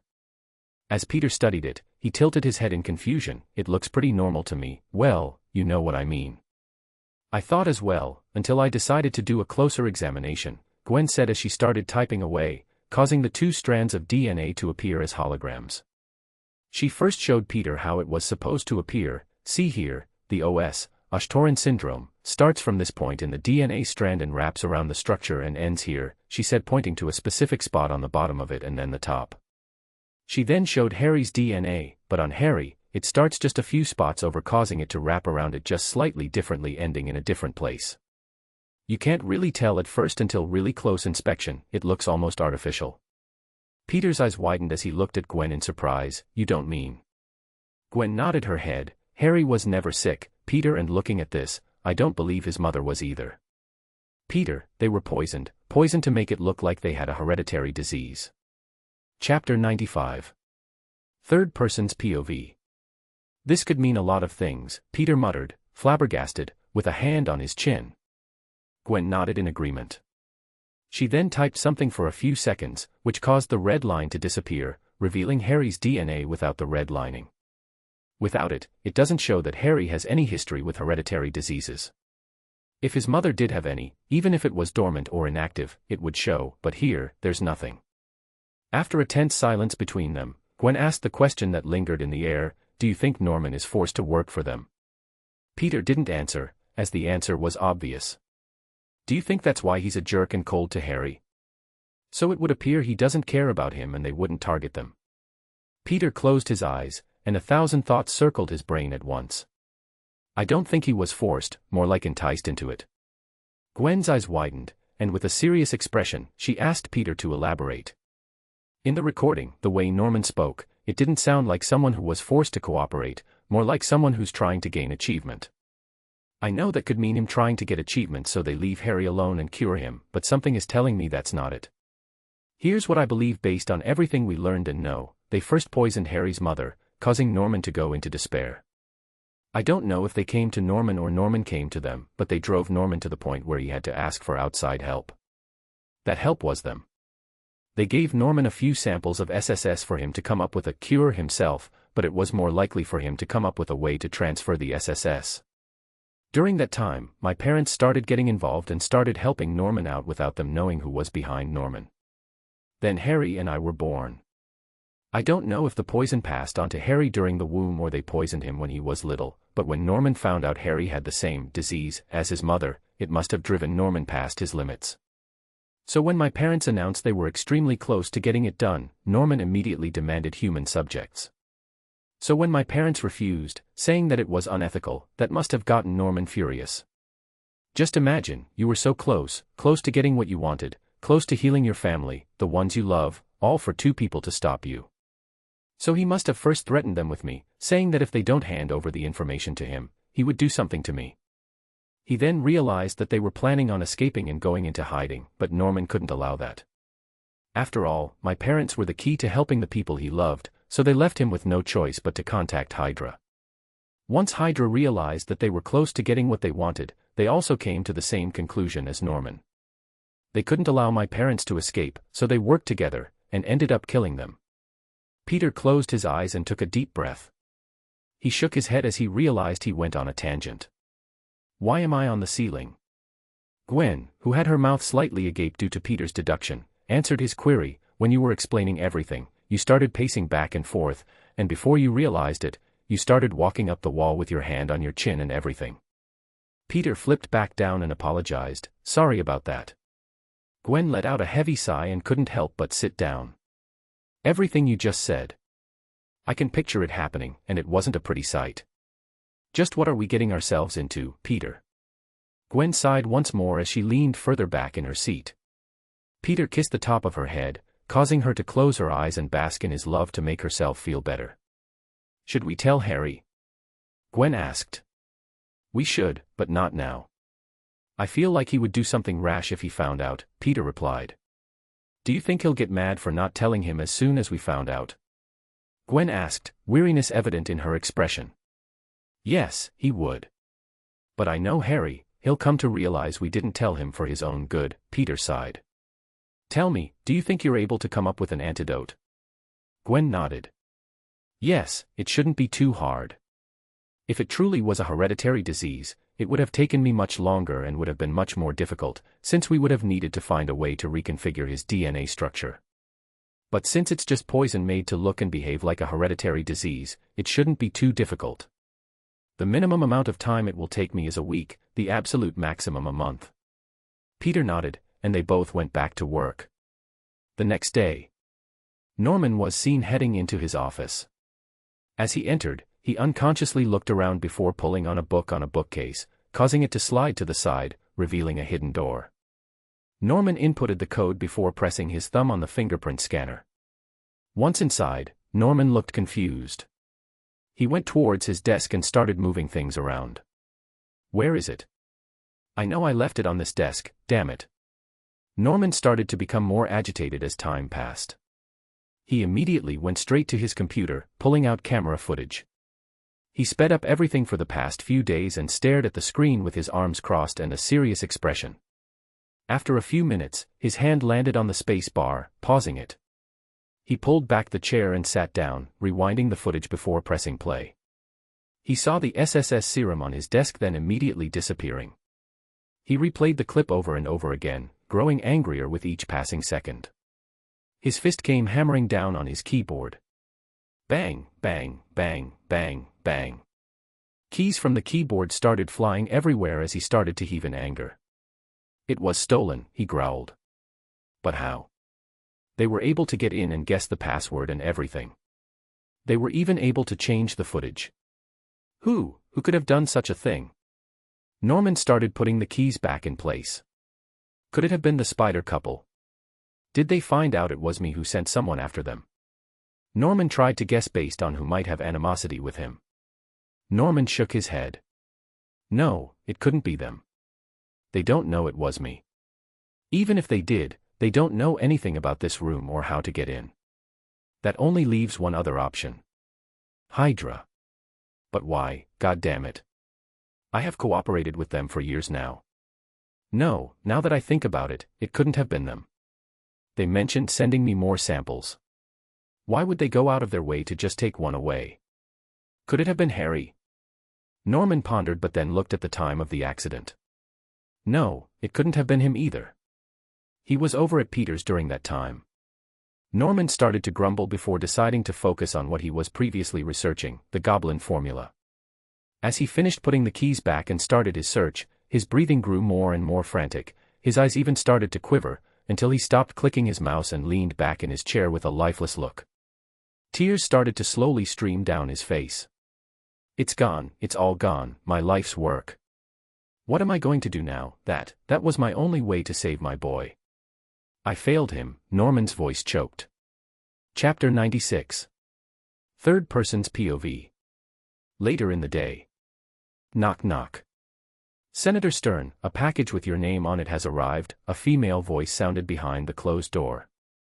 Must be from Norman, he thought while inwardly smirking. Bring it in. The secretary did as instructed and brought the package to him before leaving and closing the door behind her. Stern opened the packet, taking the USB from inside. He held it in his hand for a while, examining it. He reached over to his desk drawer, pulling out a laptop and plugging the USB inside. Once it was plugged in, Stern watched as the bar filled up, uploading the file. As it finished, Stern then clicked on it. Musical notes, musical note, meow meow meow meow. Meow meow meow meow. Meow meow meow meow meow meow meow meow musical notes, musical note. Stern put his hand by his forehead, covering his eyes and sighing as a bunch of cats started dancing on his screen. You had one job, Norman, one job. 5 days later. So nothing has happened with your father? Peter asked, looking at Harry while leaning on his locker. Harry just sighed as he shook his head. He only had this defeated look in his eyes. I almost feel bad, but apart from that, it doesn't look like his life is in danger. Just then, Gwen, Felicia, MJ, and Lizzie appeared. Lizzie went and kissed Harry on the cheek before looking at Peter and the others. Now that everyone is here, I can warn you all, don't you guys dare miss the party tonight. They all started groaning as soon as they heard that, except for Harry, who just chuckled. We know, you've warned us like 1,000,000 times already, Felicia said, rolling her eyes. Lizzie just started pouting and grabbed a hold of Harry's arm. I'm just saying, I don't want another accident like last time to happen. I'll probably arrive a little late, though, since I don't live near where you do, Felicia warned. I could pick you up if you want, Peter said, shrugging his shoulders. You have a car? Felicia said in complete surprise. Yup, I just barely drive it since it's technically against the law, but laws are meant to be broken. Breaking it for one day shouldn't hurt anyone. Harry and Gwen both looked at Peter in amusement. To think this city's most famous superhero casually talks about breaking the law, Harry thought, almost laughing out loud. You're smart and a rebel, you just keep getting better, Parker, Felicia said with a smirk. Gwen just gave her one of her casual, watch it looks. Felicia just raised her hands in surrender. The bell then rang, causing them all to sigh as they had their classes to get back to. Later into the night. Peter and Gwen returned from their daily superhero activities. They went and got changed to head towards the party. Peter wore a blue baggy hoodie with a couple of brand designs on it, his sleeves rolled up to show his thick forearms. He paired it with black jeans with a small chain hanging on it and black boots. Gwen wore a similar hoodie to Peter's but in pink, paired with a black skirt and black leggings, while she had her hair in a ponytail. Peter decided to simply forego the glasses and just be without them for the time being. He grabbed the keys and walked deeper into the subway. Peter and Gwen stopped in front of a wall. Peter hit a button hanging by his keychain, causing a part of the wall to start giving off blue lights and releasing steam before being pushed back and sliding open. Inside the wall was a hidden garage Peter had. In there was just a white car with a black motorbike a few feet apart. Apart from that, the entire space was just white and empty. Peter let out a sigh. Just looking at this is depressing, I better start filling these up. For what? We barely used them. The only time we seriously used the car was when we were bitten, which was all the way in Chapter 11, Gwen asked, looking at Peter weirdly. You just don't understand the romance between a man and his vehicle. Peter said, activating the car. Gwen just rolled her eyes as they both got in. From the wall that led down to the subway, Peter's car simply passed through as they went to pick up MJ. As they arrived, MJ walked out wearing a frilly red blouse that went off her shoulders with blue jeans. Her hair was down with a part of it covering one of her eyes. As she entered the back of the car, she let out a sigh as she kissed his cheek. We're not going to get caught, right? Nah, don't worry. If we do, we're just going to do a high-speed chase until we lose the cops, Peter smirked. What? MJ exclaimed, looking at Peter in surprise. Peter rolled his eyes. I'm obviously joking, he said while driving off. Are you really, Tiger? 'Cause that sounds like something you totally would do, MJ said, looking at Peter suspiciously. I'm astonished at the so little faith you have towards me, Peter said, faking a hurt look. They continued bantering until they arrived in front of Felicia's house. Peter honked the horn a few times, and after a minute, Felicia appeared. Her hair also appeared loose with a black turtleneck shirt, black jeans, and black boots. She let out a whistle as she walked towards the car. Damn Parker, nice ride. Where'd you rent it? She said in a teasing tone as she got inside. Hey girlies, looking cute as always, she addressed Gwen and MJ. Now then, onward, my harem of women, to the great party ahead of us, Peter declared as he drove off. Gwen and MJ groaned in annoyance while Peter and Felicia just cracked up in laughter. Whoa, the inside of this car is sick. Now I'm really curious where you rented it, she said after seriously admiring the interior, the blue light outlining the inside of the car with a black interior going well with the white outside. There's no way this baby is rented. I built her myself, I'll have you know, Peter said, puffing up his chest. Yeah right, and I'm the president, Felicia scoffed. Well then, nice to meet you, Miss President, Gwen and MJ said at the same time in a teasing voice. They both looked at each other before they started laughing together. No way, Felicia said, looking between the two of them in shock, are you guys for real? MJ let out a sigh, something you don't realize since you're relatively new to our group, but Peter's crazy smart, like the crazy scientist smart. Since he normally jokes and brags about mostly everything, what he says would just come out like plain old boasting. MJ then gained a reminiscent look. During middle school, Peter would drag Gwen, Harry, and me to a junkyard to help him carry a few things. Then he would build cool and crazy stuff with it. MJ looked towards Gwen with a look of amusement. Remember the thruster boots he made? Gwen then broke out laughing, oh my god yes. Gwen turned to Felicia and started to explain, Peter built these boots which had thrusters near the bottom of them. He made them with some junk he thought could be of use.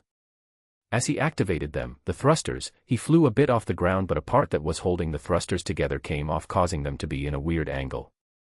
Peter hearing this started getting embarrassed as he knew where the story was leading. Due to the angle, Peter started going in a circle really fast. This dummy failed to see the consequences of eating before flying at high speeds and ended up throwing up.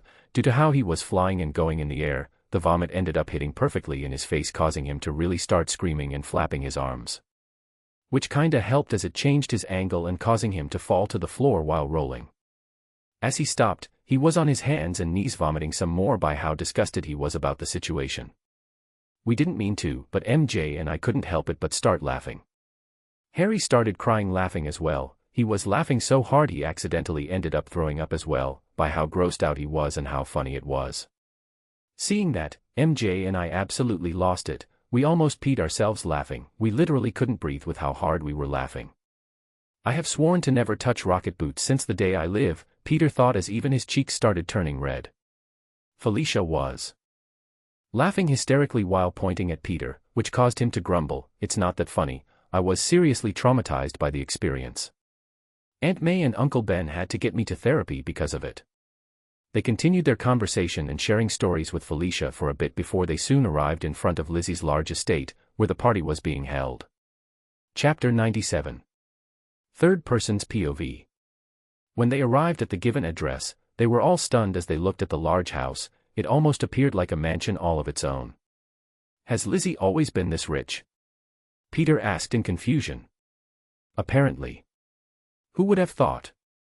Gwen said, looking at the mansion that was flashing multiple colors, with loud music playing inside. How have you guys been friends with her for this long and don't know her parents are rich? Felicia asked, looking at them weirdly. Sorry, my bad. I should be asking everyone I meet about their and their parents' financial situation to see if we can be friends or not, Peter said sarcastically while parking his car. Don't patronize me, Parker. I mean, you guys should have obviously had a clue at least, Felicia retorted, glaring at Peter. MJ just shrugged her shoulders slightly. We knew she was well off, but not by this much. We've never been to her house before actually, this is the first. They all then got out of the car as Peter just finished parking. Well, at least we know she isn't with Harry for his money, Peter muttered towards. Gwen and MJ both elbowed him on the side, causing him to rub the back of his head awkwardly. As soon as they entered, they were kind of surprised by what they were seeing. Everything was mostly dark, and the things that were visible were the glow sticks people were carrying. Some even had face paint on that glowed in the dark. "This isn't a party, this is a fucking rave," Felicia yelled over the loud music. "Whoa. Let's fuck bitches and smoke crack," Peter yelled, pumping his fists up and down with the music. MJ and Gwen looked at Peter with a shocked expression, not knowing how to react to that statement. Even Felicia looked at Peter with surprise for a bit before shrugging her shoulders and joining in his celebration. "Hell yeah, Parker. Let's go." Seeing Peter and Felicia walking ahead pumping their fists, MJ and Gwen looked at each other for a few seconds before shaking their heads and sighing. They soon started walking behind them. As they walked around, there were some women carrying a bunch of necklace-like glow sticks and handing them out. Peter took a couple, sharing them with the others. He wore 2 of them, one around his neck and the other like a crown. "Where are Harry and Lizzie?" MJ asked over the music. Peter took out his phone and sent Harry a text, to which he got a reply in a few seconds. "Follow me," he said as he guided them as if he had been here before, leading them through the crowd before heading up some stairs. They continued walking past some rooms before Peter entered the 5th one, where he stood frozen in surprise seeing Harry and Lizzie in bed making out, luckily with their clothes still intact. Peter slowly backed away, closing the door softly. "Sorry, wrong room. Continue what you were doing." "Wait, Peter, stop." Peter just gave Harry a deadpan look. "How are you going to tell me where you are and then start making out? It's like you wanted us to catch you in the act. Pervert." Lizzie looked away shyly with slightly red cheeks, but that wasn't the only thing that was red, her eyes were too. Harry let out a sigh. "That wasn't my intention. I was comforting her, we might have just slightly gotten out of hand with it." The girls, upon noticing Lizzie's red eyes, immediately went to check what was wrong as their female instinct got activated. Peter closed the door behind them as they started asking, "What's wrong?" Gwen and MJ asked with worry, while Felicia stood by with a curious look. It was Harry who answered. "I'm sure you saw the mess outside." "You mean the freaking rave?" "Let me guess, this wasn't her idea," Felicia said with a deadpan expression. "Why don't you just kick them out? This is your house, isn't it?" Peter looked at Lizzie in confusion. Harry let out a tired sigh. "I said the same thing, but she's afraid of what everyone would think of her and that'll destroy her high school reputation, thus making the next 3 to 4 years absolutely hell for her and being labeled as the girl who couldn't handle throwing a party." "Bitch," Peter said, giving Lizzie a "you for real" look. "Peter," Harry said in a warning tone and a look that said, "Don't." Peter sighed and raised his hands in surrender, understanding where Harry was coming from. "No, Peter is right." "Really? You won't kick them out just for that reason?" Felicia asked, giving her a look of disapproval.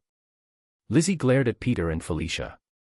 "Unlike some people, I can't deal with criticism really well. I care what people think about me, it affects me when people talk behind my back. I can't be like you two who can do whatever you want and ignore everyone else." Felicia just let out a groan. "You're just making it more complicated than it needs to be. It's not like you're going to become an outcast or something. You'll have your friends, which are the people here. What more could you possibly need? You just don't understand. What if I get bullied, harassed, or tormented for destroying the party? For you, if such a thing happened, you would probably beat them up or something or fight back. I can't do that. I'm too weak for that." Peter had a feeling she wasn't talking about physical weakness. "None of that is going to happen. It's not like any of us are ever going to let you go through that if it did come to that," Gwen said, rubbing Lizzie's back reassuringly. But Lizzie just shook her head. "You guys aren't always going to be looking after me, and I don't want to be a burden." "Wait, so how did this all happen in the first place?" Peter asked, confused. "Well, I started inviting the people in our class, mostly first years, which included some of the second years, and the jocks, the football team. The jocks and second years then invited their upperclassmen, and they invited their upperclassmen who then invited their friends. When they all appeared, I didn't have the heart to send them away and cancel the party. Tears then started pooling around the corners of her eyes. All I wanted it to be like was what was shown in the movies and shows, where they throw an awesome party with red solo cups, loud music, and fun stuff.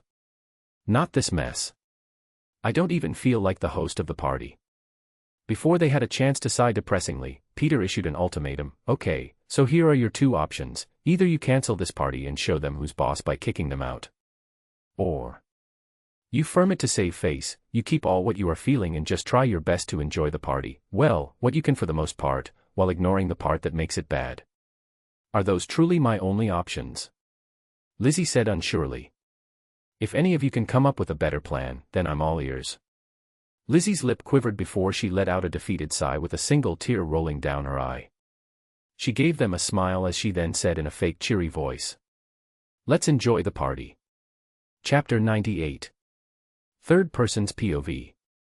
Musical notes, musical note, boom. Boom. Boom, musical notes, musical note. The beats from the music were making it almost impossible to hear or converse with other people, but that didn't matter, they were all having fun, having a blast. Peter and Gwen were in the middle of the dance floor. Due to the infectious mood around them, they even began to dance together. Gwen was grinding on Peter, while Peter held onto her hips, swaying together with the music. Gwen leaned back and held the back of his neck, pulling him close and kissing him thoroughly. After a while, when they broke off the kiss, Gwen grinned, causing Peter to flash her a smirk back. They eventually started to feel thirsty and went to get a drink. Someone, somehow, managed to get a miniature bar where they had all different kinds of drinks and snacks. Peter secretly grabbed a cup of beer. Gwen, seeing this, followed his example. As she took a sip, she made a disgusted expression and stuck out her tongue. Yuck, how can you drink this? She yelled towards Peter. Peter chuckled, but before he could say anything, a boy who was quite good-looking by normal standards approached them. More like approaching Gwen. Hey beautiful, are you here by yourself? He smiled confidently towards her. Gwen just looked at him in distaste. She took Peter's arms and wrapped it over her shoulder. No, I'm not. Ah shucks, have you guys ever participated in an orgy? You have 3 seconds to leave, Peter said, taking a sip of his beer, pulling Gwen closely. The guy pouted. Come on dude, don't be such a party pooper, this is party, we're supposed to have fun. Peter just looked at him coldly. 3, 2. Peter didn't get a chance to finish counting as the guy raised his hand in a mocking surrender type of way and started walking away, shaking his head. Felicia and MJ appeared. What was that about? We just got invited to an orgy, Peter said with a smirk. Which caused Felicia to laugh, but took Peter's drink from him. Thanks Parker, she said teasingly as she took a sip. She spit it back out. Oh god, that's beer. It was Peter's turn to then laugh, which caused her to glare at him and return the cup. Aren't you driving? Peter rolled his eyes. Relax, I have a very strong metabolism, I don't get drunk, so a couple of beers wouldn't hurt. I swear to God Parker, you're my ride home, you better be capable of taking me back. Don't worry, I'll keep an eye on him, plus he really does have a high metabolism, Gwen said reassuringly. MJ took her cup and took a whiff of it before rolling her eyes. What do you mean you'll keep an eye on him? Your cup has beer as well. I just wanted to try it, relax. I didn't like anyways. Anyways. Felicia said, changing the conversation, you guys know this place has a pool. Wanna come with? We don't have bathing suits though. Gwen said, to which Felicia just waved her off. Where do you think MJ and I were just now? We asked Lizzie and she said she bought a couple of spares for people that wanted to join, Felicia explained. She couldn't just say that there was a pool to bring swimwear or something. Peter said, shaking his head. Felicia nodded her head. I said the same thing, but she said she bought them in case someone didn't have one or something like that. Not important, so you guys wanna come or no? Gwen and Peter looked at each other before shrugging their shoulders. Where do we go to change? After Felicia led them, Peter went towards the place Felicia pointed and found Harry changing. What a coincidence, he said as he changed outfits. Harry just shook his head. After Felicia put the idea of going to the pool into Lizzie's head, she asked me to join her. As Peter changed, Harry looked at his back and let out a sigh while shaking his head. Peter pretended to be shy while covering his chest and fake glaring at Harry. Perv. Oh fuck off, I was looking to see if you had any scars from what happened previously, and seeing that there isn't any, I was just thinking you're way too op. Don't talk about it publicly, Peter said, shaking his head. You made me say it, who told you to act like that? Maybe if you weren't so entranced with my back muscles we wouldn't be having this conversation. Peter scoffed. Harry just grabbed a towel, rolled it around and smacked Peter with it. Fuck you. Gah. I'm not your slave, you bastard, there's no need to whip me, Peter said, grabbing a towel and doing the same thing towards Harry. Harry rushed out the room dodging Peter's attack. Peter, who was also done changing, rushed after him. Get back here, you miscreant! Peter yelled in a southern accent. Peter and Harry rushed and ran in between the people until Harry rushed out towards the pool area. As he arrived by the edge of the pool, he looked back to see where Peter was. His eyes widened. Peter rushed towards Harry, but before he could do anything, Peter jumped while taking a hold of Harry's head. And ARKO out of nowhere. Splash! The people around the pool roared with laughter and cheers. Harry popped from the pool gasping for air, while Peter just moved up and started shaking his head, causing the water to whip off his hair. Whistle. Goddamn, Parker, I ain't know you were built like that, Felicia said, approaching them with the others. Gwen had a white two-piece with frills on them that went well with her blonde hair. MJ also wore a two-piece in a burgundy color, while Felicia wore a black two-piece as well. Lizzie was with them, but Peter wasn't even paying attention to her. Peter whistled right back. Why, hello there, ladies. Watch it, Pete, Gwen said with a smirk. Yeah, Tiger, you better keep your eyes to yourself, MJ said in a teasing tone. Felicia started posing. Don't stare too hard now. They all soon joined Peter and Harry in the water. Lizzie held on Harry's neck with her arms around him. Gwen did the same towards Peter for a bit before she just decided to float, looking towards the night sky. Felicia appeared behind Peter and pushed him down before getting on his shoulders. She looked towards Gwen with a challenging look. Ever heard of water jousting? Gwen smirked back. She dove in and scoped MJ, carrying her on her shoulders. MJ yelled and grabbed onto Gwen's head as she wasn't expecting it. You guys are so going down, Gwen teased. Unexpectedly, a third contender appeared. You guys aren't thinking about leaving us out, right? It was Harry, who was carrying Lizzie on his shoulders. Felicia just smirked. Look, what do we have here? A three-way battle. While that was happening, a single thought was going through Peter's mind. Thighs, thighs, thighs, thighs, thighs, thighs, thighs, thighs, thighs, thighs, thighs, thighs, thighs, thighs, thighs. Peter, Gwen, and Harry started circling around each other with a smirk. Outside the pool there were people observing with an amused look. Some were even chanting, "Fight, fight, fight." Some were even making bet, "My money's on the silver one. My money is on the two girls' team." Oh please, you're only saying that because they're hot. Isn't that why you voted on the silver one? No comment. Surprisingly, the first to attack was Harry's team. Lizzie went to try and push Felicia. Lizzie and Felicia locked into a pushing contest, trying to get payback for earlier. Felicia smirked. Lizzie grinned. Absolutely. Out of the corner of his eyes, Peter saw MJ and Gwen coming towards them. Peter tapped Felicia's thighs. She immediately understood the message and let go of Lizzie's hand. Peter took a step back, causing their attack to miss. Felicia countered the attack and pushed MJ. MJ almost fell, but Gwen managed to get a good hold of her until she saw Peter smirking at her and winking. He rushed himself towards, which gave Felicia the proper chance to push MJ off Gwen's shoulder, causing them to dive in the water. But while that happened, Lizzie managed to sneak close and push Felicia. Peter took a good hold of her from her thighs, which caused Felicia to blush slightly. Even though she normally liked to tease people, she wasn't used to being touched like that. Peter swam back, giving them room. You good? Peter asked. Felicia adjusted her while taking a hold of his head. Yeah, that one was close. I'll create a distraction, Peter whispered. Felicia gained a serious expression and waited. As Peter and Harry moved towards each other, Peter swung his arm, creating a blog splash of water, causing them to cover their faces. Peter and Felicia used that chance and charged in. Felicia pushed Lizzie, causing her to fall in the water. People outside cheered and whistled, while Felicia and Peter were spinning their fist in a circle while hounding. Peter put a fist up and Felicia fist bumped him while they laughed. Ha ha ha, we make an invincible pair, Parker, Felicia exclaimed while flexing her muscles. Gwen then splashed them with a wave of water. You can get down from my boyfriend now, Felicia. Felicia just moved her closer, crossed her legs around Peter's chest before hugging his head and resting her chest on top. She looked at Gwen with a smirk and a fake pout. But Gwenny Pooh, riding your boyfriend is so much fun, she purred. Gwen let out a sigh before she climbed out, The others were confused by her actions. Just as Peter was about to call out to her, he saw Gwen take a running start before jumping towards the pool.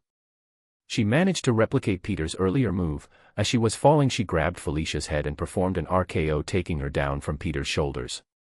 Everyone went wild. They started hollering and whistling, while Peter stood frozen in shock, falling deeper in love with Gwen. Chapter 99. Third person's POV. Everyone continued partying and playing in the water. Gwen was floating on a floaty, relaxing, while Peter laid his arms on top of it, looking at Gwen with a smile. "Did I ever mention just how much in love I am with you?" Peter said, kicking his feet. Gwen just smirked. "Perhaps you might have mentioned it a couple of times, but I don't seem to remember." Felicia sat at the end of the pool, looking like a soaked cat with a grumpy expression, staring in their direction. She turned towards MJ, who was next to her, kicking her feet in the water. "Don't they just make you sick, blarg? You're still mad at the stunt Gwen pulled?" MJ teased. "So what if I am?" Felicia grumpily asked. "I mean, that's what you get." "Who told you to say such a thing, hee hee," MJ giggled. Felicia just rolled her eyes. "Just because the two of you are dating the same guy doesn't mean you have to take her side as well." "I wasn't." It was then MJ's turn to roll her eyes. "Speaking of dating the same guy, don't you just get jealous seeing them?" Felicia looked towards Peter and Gwen. Gwen lowered her head towards Peter, and they both started kissing. MJ just smiled. "A bit, but what can I do?" MJ shrugged her shoulders. "Plus, Peter promised me a date tomorrow, so I'm fine with this. Gwen can have him for today because for tomorrow, he's all mine." Felicia just looked at MJ with a weird look, which caused her to look away a bit, embarrassed by what she said. Felicia shook her head in amusement. "You do you, baby girl. I'm going to get something to drink. Want anything?" MJ shook her head. Felicia then turned towards Peter and Gwen and yelled, "You two want anything to drink?" To which both Peter and Gwen shook their heads before shouting their gratitude for her asking. Felicia then stood up, grabbed a towel wrapping it around her waist, and went towards the miniature bar inside. While she went and got something to drink, Peter started to naturally float about. He floated towards MJ's direction and looked at her with a flirty look. "Hey there, beautiful. You come around these parts often?" Peter crossed his arms over the ledge and looked at MJ with a smirk. MJ blushed and started twirling her hair. "You tell me, Tiger." "I could, but that'll depend." "Depend on what?" Peter said, smiling. "On if you're going to be here every time I do." Peter looked at her with an obviously joking, suspicious gaze. "Who taught you to flirt like that?" MJ just smiled and started playing with his wet hair. "Let's just say I picked up a thing or two from someone I've known for a while." "Really? Why haven't you introduced him to us yet?" Peter teased. MJ played along. "Yikes, I don't believe I can. He can be really mysterious and doesn't like to show himself." MJ then pretended to look around, whispering, "He just so happens to be Spider-Man." Peter burst into laughter alongside MJ. If Peter hadn't detected the mocking and joking tone in her voice, he would have definitely thought she had found out his identity. He couldn't help but laugh at such a coincidence. Afterwards, the two continued to banter with each other for a few minutes, while Gwen, who had sunglasses on from who knows where, was spinning around on the floaty. As MJ and Peter basked in each other's presence, MJ muttered, "What's taking Felicia so long? Did she go to the bathroom?" Peter's eyes widened. "Fuck." He jumped out of the water and sprinted inside, taking MJ by surprise. At first, she was confused by his actions, but then it hit her. "Oh," she muttered with widened eyes matching Peter's. "Peter's going to kill someone." Gwen's head snapped towards MJ's, causing the glasses to fly off her face, her eyes widening as well. MJ would have normally questioned how Gwen was able to hear her, but they both had a look of horror. Gwen jumped from the floaty into the side of the pool before she started following the direction Peter was heading. MJ, who was standing, started running as well. They both ran side by side inside. When Peter arrived by the bar, all he saw was Felicia's towel on the ground, with wet marks from her feet ending by the mini bar as well. Thanks to Peter's heightened senses, he saw a new trail. Water droplets, presumably from her hair, led somewhere else. He followed them immediately and saw how they went up the stairs. Peter practically skipped a step as he ran up the stairs and through the corridor that had rooms off to the side. He saw the water droplet trail leading to a door. Peter didn't wait to hear anything inside and kicked the door open, causing it to fly off its hinges. As he took a look inside, Peter's mind blanked. Inside on the large bed there was a boy a few years older than them, a senior. He was naked with his cock in one hand and a pair of black underwear in the other hand.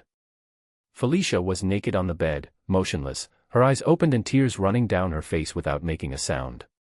He looked at Felicia with a crazed look and desire. "You should have just accepted my advances. If you didn't act so high and mighty, I wouldn't have needed to do this. But you left me with no choice. I always get what I want, one way or another." Just as he was about to insert his cock in Felicia, the door to their room burst open, creating a loud noise. The assailant jumped from fright, his head snapping towards the door to see what caused the disturbance. All he saw was Peter's widened eyes and expressionless face alongside his fist. Peter continued raining down punches, causing blood to splatter around. He was then tackled to the ground by Gwen, who struggled to hold him back as he fought. "Peter, please. Felicia needs us. He's not worth it. We can think of other ways to destroy this filth's life, but Felicia should be our main priority." "She isn't responding," Gwen pleaded. Peter stopped struggling against Gwen's hold and stood up, causing her to release him. Just then, Harry and Lizzie came rushing in. "What's going on, fuck?" Harry began before seeing the scene. "Aha!" Lizzie screamed in shock. Peter paid them no mind. He walked towards Felicia, wrapped the covers around her motionless body, and lifted her up. MJ and Gwen, knowing Lizzie's scream would attract attention, quickly gathered Felicia's belongings, and they all started walking out. Peter stopped by the doorway and slowly turned to look at Harry from the corner of his eye. "End this. Now," Peter demanded, his bloody knuckles adding weight to his words. The look in Peter's eyes frightened Harry, especially when he glanced at Peter's hands. He knew Peter wasn't asking, he was demanding. Harry replied with a serious nod. Peter walked out with Felicia's body in hand. Strangers gave him wary looks, but Peter's intense gaze, combined with MJ and Gwen at his side, kept them from interfering. Peter carried Felicia towards his car and gently placed her inside. MJ and Gwen got in, and Peter hit the accelerator, driving quickly towards the hospital. Chapter 100. Third Person's POV. Gwen and MJ dressed Felicia as Peter focused on moving through traffic. As Peter drove, he thought it would be better to take her to their lab where they would have the tools needed to quickly detoxify her. No, it's better to take her to a real hospital, that way, it could be documented that Felicia was indeed drugged. They won't take her claim seriously otherwise, Peter thought. "How is she?" Peter asked, focusing entirely on the road. "She's breathing, but she's still unresponsive." "She's in a semi-conscious state," Gwen answered. Peter turned a sharp corner, and they ended up in front of the hospital. They quickly got out, and Peter carried Felicia inside. A nurse came to check on them immediately. It's not every day you see a guy in a swimsuit with two ladies in bikinis following him, and another unresponsive person wrapped around in a blanket, while having bloody knuckles. "What's the matter with her?"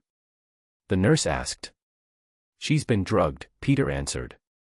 The nurse's eyes widened, especially seeing how young they looked. She immediately got into action.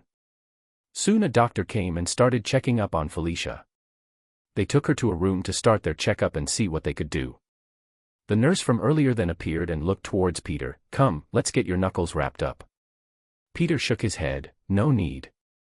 This isn't my blood." "I see. I think I'm starting to get the picture.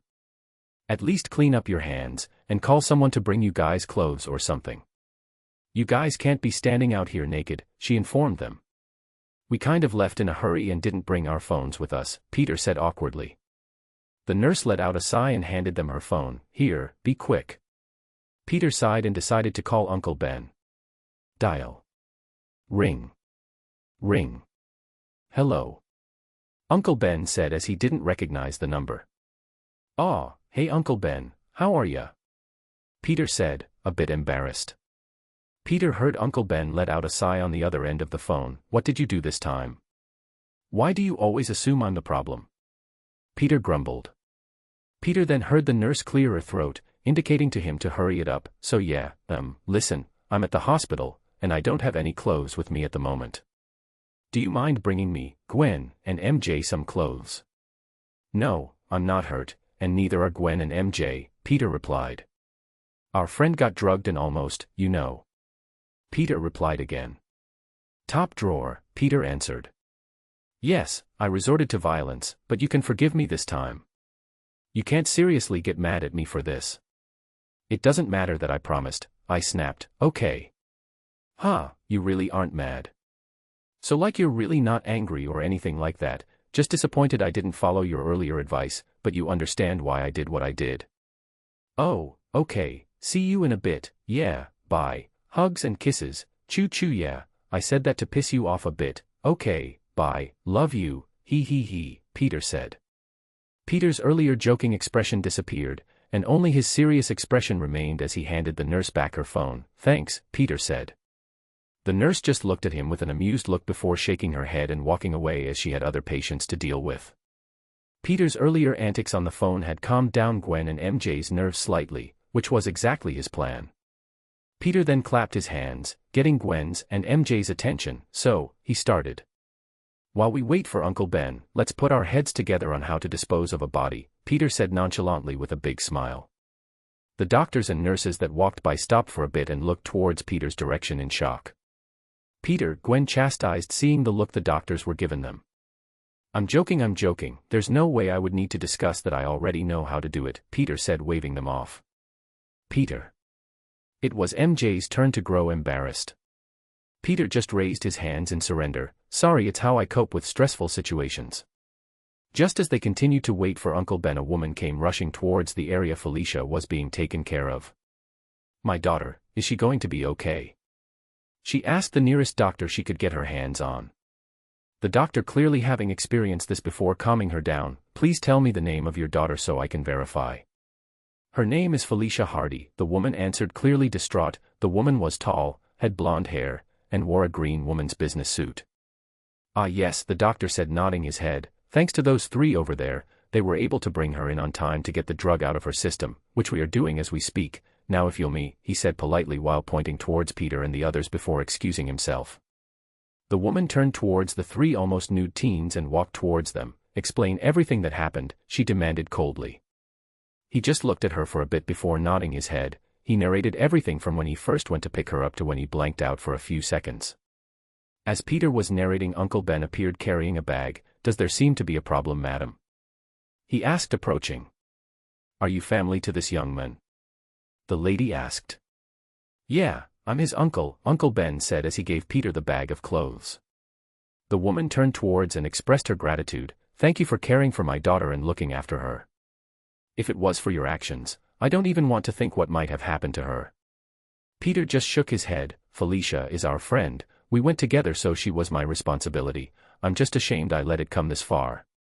Uncle Ben just patted before on the shoulder. You did more than enough, Peter. You couldn't have known this would have happened, so just take it easy and go get changed.